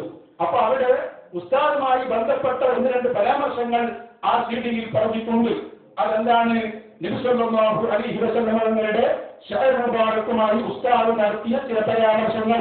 യഥാർത്ഥത്തിൽ ആ വിഷയം ക്ലിപ്പുകളിൽ നിന്നല്ല ഞാൻ മനസ്സിലാക്കുന്നത്, മറിച്ച് ഉസ്താദ് അങ്ങനെ ഒരു വിഷയം പറയുന്നുണ്ട് എന്ന് ജിഷാൻ പറഞ്ഞപ്പോ അവൻ മുഖേന തന്നെ ഉസ്താദിന്റെ വീട്ടിൽ പോയി നേരെ ഞാനത് ചോദിച്ചു പഠിച്ചിട്ടുണ്ട്. എന്താണ് ഉസ്താദിന് ആ വിഷയത്തിൽ പറയാനുള്ള മാനദണ്ഡം? അപ്പൊ ഉസ്താദ് അവർ പറഞ്ഞത്, ജിഷാൻ എന്ന ഇവൻ പറഞ്ഞതനുസരിച്ച് അവനെ വിശ്വസിച്ചുകൊണ്ട് അവൻ വിശ്വസിക്കാൻ പറ്റിയ ഒരാളാണെന്നാണ് ഉസ്താദ് മനസ്സിലാക്കിയത്. അവൻ പറഞ്ഞതനുസരിച്ച് നോക്കുമ്പോ അയാളുടെ സ്ഥിതി ഇന്നതാണ്. യഥാർത്ഥത്തിൽ ബഹുമാനപ്പെട്ട കാന്തപുരം ഉസ്താദും മറ്റു പണ്ഡിതന്മാരും പൊന്മള ഉസ്താദും എല്ലാം ഈ ചങ്ങാതി അതിന് പറ്റാത്ത ആളാണ്. ഈ ജിഷാൻ എന്ന് പറയുന്ന ആള് അവന്റെ വാക്ക് കേൾക്കാൻ പറ്റാത്ത ആളാണ് എന്ന് മനസ്സിലാക്കുകയും ആ വാദങ്ങളെ തള്ളിക്കളയുകയും ചെയ്തപ്പോ അത് 100% നിബിധങ്ങളുടേതാണ്. എനിക്കതിൽ സംശയമില്ല. എന്റെ ഉമ്മക്ക് പോലും മരണസമയത്ത് ഞാൻ കൊടുത്തത് അതാണ് എന്ന് പ്രഖ്യാപിക്കുകയും ചെയ്ത സ്ഥിതിയിൽ വീണ്ടും ആ വിഷയത്തിൽ ഇടപെടുന്നത് ശരിയല്ല എന്ന് അതിന്റെ മറുപടി എന്നോണം അതും വിലയിരുത്തപ്പെട്ട ഒരു സംഗതിയാണ്. ഇതൊക്കെ ഞങ്ങൾ വിശദീകരിച്ചത്. 1 മണിക്കൂറാണല്ലോ പ്രസംഗം, 1 മണിക്കൂറും. ആ മണിക്കൂറിൽ തന്നെ ഞാൻ ക്ലിപ്പിട്ടുകൊണ്ട് പ്രസംഗം നടത്തിയതല്ല. അത് പ്രത്യേകമായി മനസ്സിലാക്കണം. എന്തുകൊണ്ട് സമസ്തയിലേക്ക് എന്നൊക്കെ പറഞ്ഞ് ഒരു LCD വെച്ച് നമ്മുടെ ക്ലിപ്പൊക്കെ തയ്യാറാക്കി നടത്തിയ പ്രസംഗമല്ലത്. അത് ഇതുപോലെ നമ്മൾ ഒഴുക്കൻ മട്ടത്തിൽ പറഞ്ഞൊരു പ്രസംഗത്തെ ഈ മുഹമ്മദ് നാമദലി എന്ന ചങ്ങാതി ക്ലിപ്പുകൾ കൂട്ടിച്ചേർത്ത് അതൊരു സംഭവമാക്കി പുറത്തേക്ക് വിടുകയായിരുന്നു. അപ്പൊ ചുരുക്കത്തിൽ ഞാൻ പറയുന്നത്, പൂനൂരിലും കോഴിക്കോട്ടും നടന്ന പൊന്മള ഉസ്താദിന്റെ പ്രഭാഷണത്തിൽ തീർത്ത് പറഞ്ഞിട്ടുണ്ട് ആ വിഷയം. ഒരു സംശയവും ഇല്ല, നബിതങ്ങളുടേത് തന്നെയാണ്. ഈ ജിഷാനിന്റെ ചില പരാമർശങ്ങൾ അവനെ വിശ്വസിച്ചുകൊണ്ട് നടത്തിയ ചില വാക്കുകൾ അത് ബഹുമാനപ്പെട്ട ഉസ്താദ് അവർ തന്നെ അവനെ തള്ളിക്കളയുകയും ഈ വിഷയത്തിൽ ഒരു സംശയവുമില്ല എന്ന് കൃത്യമായി വ്യക്തമാക്കിയ സ്ഥിതിക്ക് ഇനി അതിനെ സംബന്ധിച്ച് പറയുന്നത് അത് സത്യത്തോട് ഒരിക്കലും യോജിക്കുന്നതല്ല എന്ന് നമുക്ക് മനസ്സിലാക്കാൻ പറ്റും. അതുകൊണ്ട് തന്നെ ഇവിടെ നമ്മൾ പറയുന്നു, ബഹുമാനപ്പെട്ട പൊന്മള ഉസ്താദ് അടക്കം, പേരോട് ഉസ്താദ് അടക്കം, ബഹുമാനപ്പെട്ട സുലൈമാൻ ഉസ്താദ്, അതുപോലെ തന്നെ ശൈഖുന AP ഉസ്താദ്, ഇങ്ങനെ തുടങ്ങിയ ഉസ്താദുകളുടെ മസൂദുകൾ അടക്കമുള്ള എല്ലാ നേതാക്കളും ഇവരൊക്കെ ഇത് ശഅർ മുബാറക്കാണ് എന്ന് വിശ്വസിക്കുന്നു എന്ന് വ്യക്തമായി പറഞ്ഞാൽ പിന്നെ സമൂഹത്തിന്റെ ഇടയിൽ ചിത്രതയും അതുപോലെ തന്നെ ഭിന്നിപ്പും ഉണ്ടാക്കാൻ വേണ്ടി വെറും വാചകങ്ങളിൽ പിടിച്ചു നടക്കുന്ന ഇത്തരം ശ്രമങ്ങൾ അർത്ഥമില്ലാത്തതും അതൊരിക്കലും നല്ല ഉദ്ദേശത്തോടെ നടക്കുന്നതുമല്ല എന്ന് വളരെ കൃത്യമായി നമുക്ക് മനസ്സിലാക്കാൻ പറ്റും. പിന്നെ ആ സീഡിയുടെ അവസാന ഭാഗത്ത് ബഹുമാനപ്പെട്ട ശൈഖുന കാന്തപുരം ഉസ്താദിനെ സംബന്ധിച്ച് ചില പരാമർശങ്ങൾ നടത്തിയിട്ടുണ്ട്. ഞാനത് പറയാൻ കാരണം ഈ വിഷയങ്ങൾ ഞാൻ പറഞ്ഞു വന്നപ്പോ പലപ്പോഴും അവിടെ നിന്ന് ഇപ്പോൾ നേരത്തെ പറഞ്ഞതുപോലെ വിട്ട വിഷയങ്ങൾ എഴുതി തരണം എന്ന് നിർദ്ദേശിച്ചതുകൊണ്ട് തന്നെ ഉസ്താദ് അവരുടെ ഈ വിഷയത്തിലെ ഇടപെടലുകൾ വ്യക്തമാക്കാൻ വേണ്ടി ആവശ്യപ്പെട്ടതനുസരിച്ച് 1-2 കാര്യങ്ങൾ അവർ പറഞ്ഞിരുന്നു. എന്നിട്ട് ഒരാൾ സമസ്തയിലേക്ക് അല്ലെങ്കിൽ ചെറായി സമസ്തയിലേക്ക് എന്ന വിഷയം അത് പൂർണ്ണമാക്കാൻ വേണ്ടി പറഞ്ഞപ്പോൾ ഉസ്താദ് അവരുടെ കയ്യിലുള്ള ശഅർ മുബാറക്ക് എന്തുകൊണ്ട് വിശ്വസിക്കുന്നില്ല എന്ന് ചേളാരിക്കാർ പറയുമ്പോൾ ഉസ്താദ് അവറുകൾ വിശ്വസിക്കപ്പെടാൻ പറ്റാത്ത ഒരാളാണ്, ഉസ്താദ് അവറുകൾ കളവ് പറയുന്ന ആളാണ് എന്ന് വരുത്തി തീർത്ത് ശേഷം തിരികേശത്തെ എതിർക്കുന്ന ഒരു ഏർപ്പാട് അവർക്കുണ്ട്. അതിന്റെ ചില ഉദാഹരണങ്ങളാണ് ആ സീഡിയിൽ പരാമർശിക്കപ്പെട്ടത്. ഉദാഹരണമായി ഞാൻ ഈ മുഹമ്മദ് രാമന്തലിയും പല സമയത്തും ഉസ്താദിന്റെ സമീപത്ത് ചെന്നിട്ടുണ്ടെങ്കിലും ഇവൻ ഈ തട്ടിപ്പുകാരനാണ് എന്ന നിലയിൽ അയാൾ ബഹുമാനപ്പെട്ട ഉസ്താദ് അവറുകൾ അയാളെ കാണുന്നത് ഒരുപക്ഷേ ഈ ക്ലിപ്പുമായി ഉസ്താദിന്റെ സമീപത്ത് എന്ന സമയത്തായിരിക്കും. അതാണ് ഉസ്താദിന്റെ ആ പരാമർശങ്ങളിൽ നിന്ന് നമുക്ക് മനസ്സിലാക്കാനായത്. ചുരുക്കത്തിൽ കളവല്ലാത്ത പല സംഗതികളെയും കളവാക്കി അവതരിപ്പിക്കപ്പെട്ട് ബഹുമാനപ്പെട്ട കാന്തപുരം ഉസ്താദിന്റെ ആ മഹിമയും ഉസ്താദിന്റെ സ്ഥാനവും ഇടിച്ചു തകർക്കാൻ വേണ്ടി നടത്തുന്ന പരാമർശം, അല്ലെങ്കിൽ വലിയ വലിയ ആളുകളുടെ ചില പരാമർശങ്ങൾ ഇവർക്ക് അറിയണമെന്നില്ല. ഉസ്താദ് അവരോട് നൂറിനറിയുമോ എന്ന് ചോദിച്ചപ്പോ തട്ടിപ്പുകാരനായ അയാളെ നമുക്ക് അറിയില്ല എന്ന് പറഞ്ഞാൽ തീരെ അയാൾക്ക് അയാൾ അറിയില്ലാതെ അർത്ഥം പറ്റുന്നത് അത് ഇവരുടെ അറിവുകാരായി മാത്രമേ ജനം വിലയിരുത്തുകയുള്ളൂ. മറിച്ച് ഉസ്താദ് മനസ്സിലാക്കിയവരാണ്. അയാൾ ആ രൂപത്തിലുള്ള നല്ല മനസ്സിലായിരുന്നു.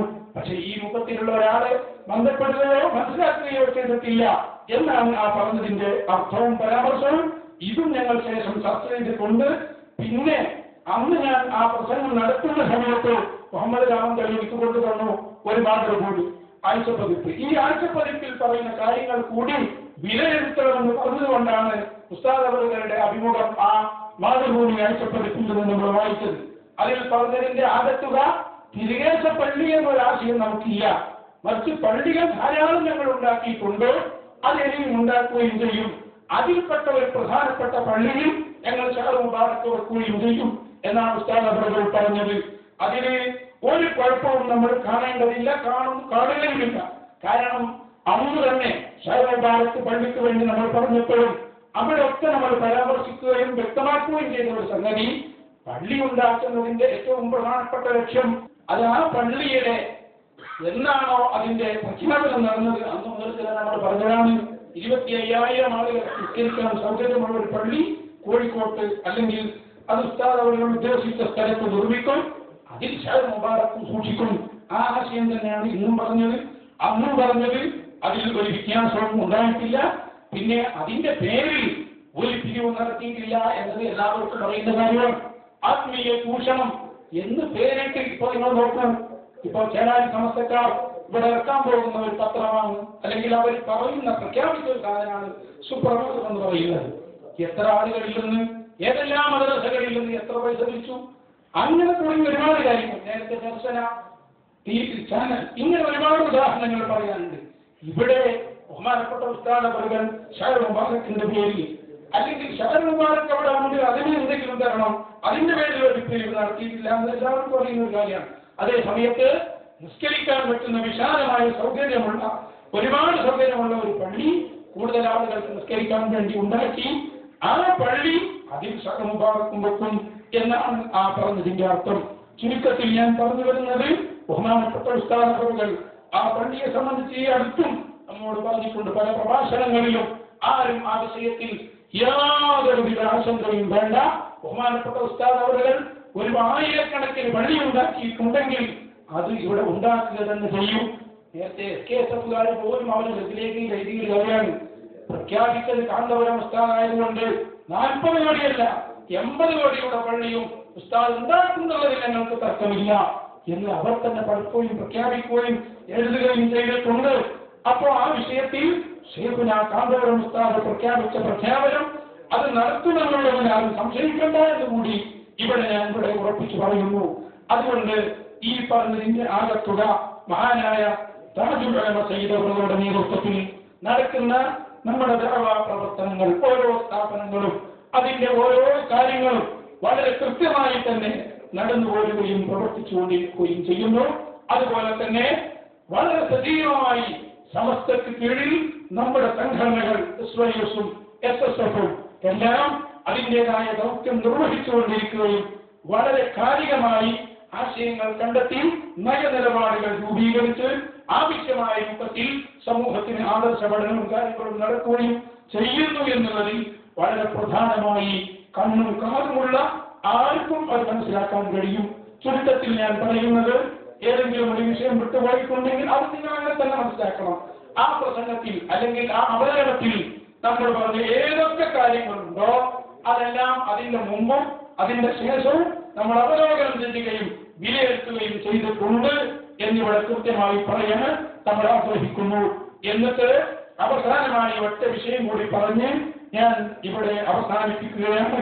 ബഹുമാനപ്പെട്ട ഉസ്താദുമാരുടെയും അതുപോലെ ബഹുമാനപ്പെട്ട സദാത്യങ്ങളുടെയും നേതൃത്വത്തിൽ നടത്തുന്ന ഈ മഹത്തായ സംഘടന സമസ്ത ജമിഅത്തുൽ ഉലമയും SYS-ഉം SSF-ഉം നമ്മുടെ മുഴുവൻ സംഘടന കാര്യങ്ങൾ ഇതെല്ലാം 100% നമ്മുടെ ചെറുപ്പം മുതൽ ഇന്നുവരെ നമ്മൾ അംഗീകരിച്ചു പോന്നിട്ടുണ്ട്. മാത്രമല്ല അതിന്റെ നയങ്ങളോടും അതിന്റെ നിർദ്ദേശങ്ങളോടും 100% സഹകരിക്കാൻ എന്നും തയ്യാറാവുകയും ചെയ്യും എന്നിവിടെ ഒന്നുകൂടി ഓർമ്മപ്പെടുത്തുകയും ചെയ്യുകയാണ്. ചുരുക്കത്തിൽ നമ്മുടെ നയമെന്ന് പറയുന്നത് നമ്മുടെ ഉസ്താദുമാരുടെ നമ്മുടെ പണ്ഡിതന്മാരുടെ നയമാണ്. അതിലപ്പുറം ഒരു നയം നമുക്കുണ്ടായിട്ടില്ല. അപ്പൊ ഈ സംഭവിച്ചതോ എന്ന് ചോദിക്കും. നമ്മൾ അവരുടെ നേതാക്കളുമായി ചർച്ചയ്ക്ക് പോയതും അതേപോലെ ഇങ്ങനെ ഒരു പ്രസംഗം നടത്തിയതും ഇതെല്ലാം യഥാർത്ഥത്തിൽ നേരത്തെ ഉസ്താദ് അവർ ഒഴിവാക്കണമെന്ന് പറഞ്ഞ ഒരാളെ ഒഴിവാക്കാത്തതിന്റെ പേരിൽ വന്ന അബദ്ധത്തിന്റെ കാരണമാണ് എന്ന് ഞാൻ ഒന്നുകൂടി ഊന്നി പറയുകയാണ്. മുഹമ്മദ് രാമന്തരി എന്ന് പറയുന്ന അയാളുടെ പ്രേരണയ്ക്ക് കാരണമായിട്ടാണ് പലപ്പോഴും ഇതെല്ലാം സംഭവിച്ചിട്ടുള്ളത്. ഞങ്ങൾ വിളിച്ചുകൊണ്ടുപോകും, ഇന്ന ആളുകളൊന്നും പറയില്ല, നമുക്ക് കുറച്ച് ആളുകളെ കാണാനുണ്ട്, നിങ്ങൾ വരുമെന്ന് പറയും. ചെന്ന് നോക്കുമ്പോൾ ചിലപ്പോ ഇവരുടെ ഏതെങ്കിലും ഒരു നേതാവായിരിക്കും, അല്ലെങ്കിൽ അവരോട് ചർച്ച ചെയ്യും. ചുരുക്കത്തിൽ അങ്ങനെയാണ് അതെല്ലാം സംഭവിച്ചത്. അതുകൊണ്ട് ഈ പ്രസംഗം കേൾക്കുന്ന എല്ലാ നേതാക്കളോടും ഉസ്താദുമാരോടും പ്രവർത്തകരോടും നമ്മളെ സ്നേഹിച്ച മുഹബ്ബീങ്ങളോടും പ്രത്യേകമായി നമ്മൾ ഓർമ്മപ്പെടുത്തുന്നത്, നമ്മുടെ ആ പ്രസംഗത്തിന്റെ പേരിലോ അല്ലെങ്കിൽ അതുമായി ബന്ധപ്പെട്ട് നടന്ന ഫോട്ടോസോ അല്ലെങ്കിൽ ഇത്തരം കാര്യങ്ങളുടെ പേരിലോ ഒരുപാട് ആളുകൾ വിഷമിച്ചിട്ടുണ്ട്, ബുദ്ധിമുട്ടിച്ചിട്ടുണ്ട്. അവരോടൊക്കെ പരസ്യമായി തന്നെ മാപ്പ് ചോദിക്കുന്നു. എല്ലാവരും നമുക്ക് വേണ്ടി ദുആ ചെയ്യണം എന്നും വളരെ പ്രധാനമായി ഇവിടെ ഉറപ്പെടുത്തുകയും ചെയ്യുകയാണ്. കാരണം ഒരിക്കലും നമ്മൾ നേരെ പോയി അങ്ങനെ പ്രസംഗിച്ച് അല്ലെങ്കിൽ ആ രൂപത്തിൽ പറഞ്ഞ സംഗതിയല്ല. ഈ ഒരു വലിയ ഈ ചതിക്കുഴിയിലേക്ക് നമ്മളെ തള്ളിയിടുകയും നമ്മളെ നശിപ്പിക്കാൻ വേണ്ടി അന്നും ഇന്നും ശ്രമിക്കുകയും ചെയ്ത ഇവരുടെ പ്രലോഭനങ്ങളിൽ അകപ്പെട്ടുകൊണ്ട് ചെയ്ത ഇത്തരം സംഗതികൾ ആർക്കെങ്കിലും വിഷമമായി തോന്നിയിട്ടുണ്ടെങ്കിൽ പരസ്യമായി മാപ്പ് പറയുകയും ഇൻഷാ അല്ലാഹ് ഇവിടുന്ന് അങ്ങോട്ടും എപ്പോഴും ബഹുമാനപ്പെട്ട നേതാക്കളുടെയും ഉസ്താദുമാരുടെയും നമ്മുടെ സംഘടനയുടെയും നിർദ്ദേശങ്ങളും അതിന്റെ കൽപ്പനകളും അംഗീകരിച്ചുകൊണ്ട് മുന്നോട്ട് പോകുമെന്നും ഇൻഷാ അല്ലാഹ് അതിനു വേണ്ടിയുള്ള ശ്രമമായിരിക്കും ഇവിടെ നിന്നുള്ളത് അങ്ങോട്ടുള്ളത് എന്ന് പ്രത്യേകമായി ഓർമ്മപ്പെടുത്തി ഒന്നിനായ നമ്മുടെ ഉസ്താദുമാർക്ക് അല്ലാഹു ദീർഘായുസ്സ് നൽകുമാറാകട്ടെ എന്ന് പ്രധാനമായി ദുആ ചെയ്ത് ഈ വാക്കുകൾ ഞാൻ അവസാനിപ്പിക്കുകയാണ്. അതുകൊണ്ട് ഏതൊക്കെ പ്രവർത്തകരായാലും നമ്മുടെ നേതാക്കളായാലും ഇതിന്റെ പേരിൽ നിങ്ങൾ അനുഭവിച്ച മുഴുവൻ വിഷമങ്ങളും നമ്മൾ മനസ്സിലാക്കുകയും ആ തെറ്റുകൾ മുഴുവൻ സംഭവിച്ചു പോയതിൽ ഖേദം രേഖപ്പെടുത്തുകയും ചെയ്യുന്നു. ഈ വിവാദത്തിന്റെ ഒന്നാമത്തെ ആ സംഭവം മുതൽ ഈ ചങ്ങാതിയുടെ കൂടെ കൂടിയത് കൊണ്ട് തന്നെ ഒരുപാട് അബദ്ധങ്ങളും ഒരുപാട് പ്രശ്നങ്ങളും നമ്മിൽ നിന്ന് സംഭവിച്ചിട്ടുണ്ട് എന്ന് ഞാൻ ഇവിടെ തുറന്ന് സമ്മതിക്കുകയും അത് എല്ലാവരും മാപ്പ് ചെയ്യുകയും അല്ലാഹുവിനോട് ദുആ ചെയ്യുകയും വേണം എന്ന് വസിയത്ത് ചെയ്ത് അർഹമുർ റഹീമായ റബ്ബ് നമുക്ക് മഗ്ഫിറത്ത് നൽകട്ടെ എന്ന് ദുആ ചെയ്ത് അർഹമുർ റഹീമായ റബ്ബ് ഞങ്ങളുടെ ഈ പ്രവർത്തനം നീ സ്വീകരിക്കണം റഹ്മാനെ. ഹബീബായ മുഹമ്മദ് റസൂലുള്ളാഹി സ്വല്ലല്ലാഹു അലൈഹി വസല്ലം തങ്ങളുടെ പാത അവിടുന്ന് കാണിച്ചു തന്ന പാത പിൻപറ്റി ജീവിക്കാൻ ഞങ്ങൾക്ക് നീ തൗഫീഖ് നൽകണം റഹ്മാനെ. ഞങ്ങളുടെ ഉസ്താദുമാർ പൊന്നരായ സുലൈമാൻ ഉസ്താദ്, താജുൽ സയ്യിദ് അവറുകൾ, ബഹുമാനപ്പെട്ട ഖമർ ഉലമ, ഈ ഞങ്ങളെ മുഴുവൻ മശായിഖന്മാർ, പെരുമാൾ ഉസ്താദ്, പേരോട് ഉസ്താദ്, ബഹുമാനപ്പെട്ട എം.എ. ഉസ്താദ്, ചിത്താരി ഉസ്താദ്, ഇങ്ങനെ തുടങ്ങിയ ഞങ്ങളെ മുഴുവൻ ആലിമീങ്ങൾക്കും സദാത്യങ്ങൾക്കും നീ ആഫിയത്തുള്ള ദീർഘായുസ്സ് നൽകണം റഹ്മാനെ. ഈ പ്രസ്ഥാനത്തിന് വേണ്ടി ധാരാളം കാലം ഞങ്ങൾക്ക് നേതൃത്വം നൽകിയ ഞങ്ങളിൽ നിന്ന് വഫാത്തായി പോയ പണ്ഡിതന്മാർ, നിങ്ങളുടെ ഉസ്താദുമാരുടെ എല്ലാവരുടെയും ഗുരുവര്യരായ പൊന്നലായ ശൈഖുന ഉസ്താദുൽ അസാതീദ് അല്ലാഹുവേ അവിടുത്തെ ദർജ നീ വർദ്ധിപ്പിച്ചു കൊടുക്കണം റഹ്മാനെ. അവിടുത്തെ നോട്ടം തിരുനോട്ടം എല്ലാ സമയത്തും ഞങ്ങൾക്ക് നീ നൽകണം റഹ്മാനെ.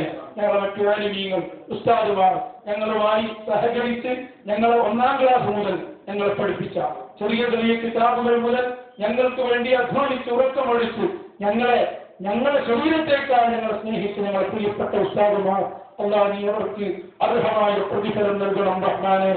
ഏറ്റവും കൂടുതൽ ഞങ്ങളുടെ ശരീരത്തെ സ്നേഹിക്കുന്നതിനേക്കാൾ ഞങ്ങൾ പഠിച്ചു പോകരുത് എന്ന നിർബന്ധ ബുദ്ധിയോട് ഞങ്ങൾക്ക് വേണ്ടി എല്ലാം സഹിച്ച, ഒരുപാട് വിഷമിച്ച, അല്ലെങ്കിൽ ഞങ്ങൾക്ക് വേണ്ടിയിട്ട് ഉറക്കമടിച്ച ഒരുപാട് ഞങ്ങൾ ഉസ്താദുമാരും നേതാക്കളും അല്ലാഹ് നീ അവർക്ക് അതിന് പകരമായി നീ സ്വർഗം നൽകണം റഹ്മാനെ.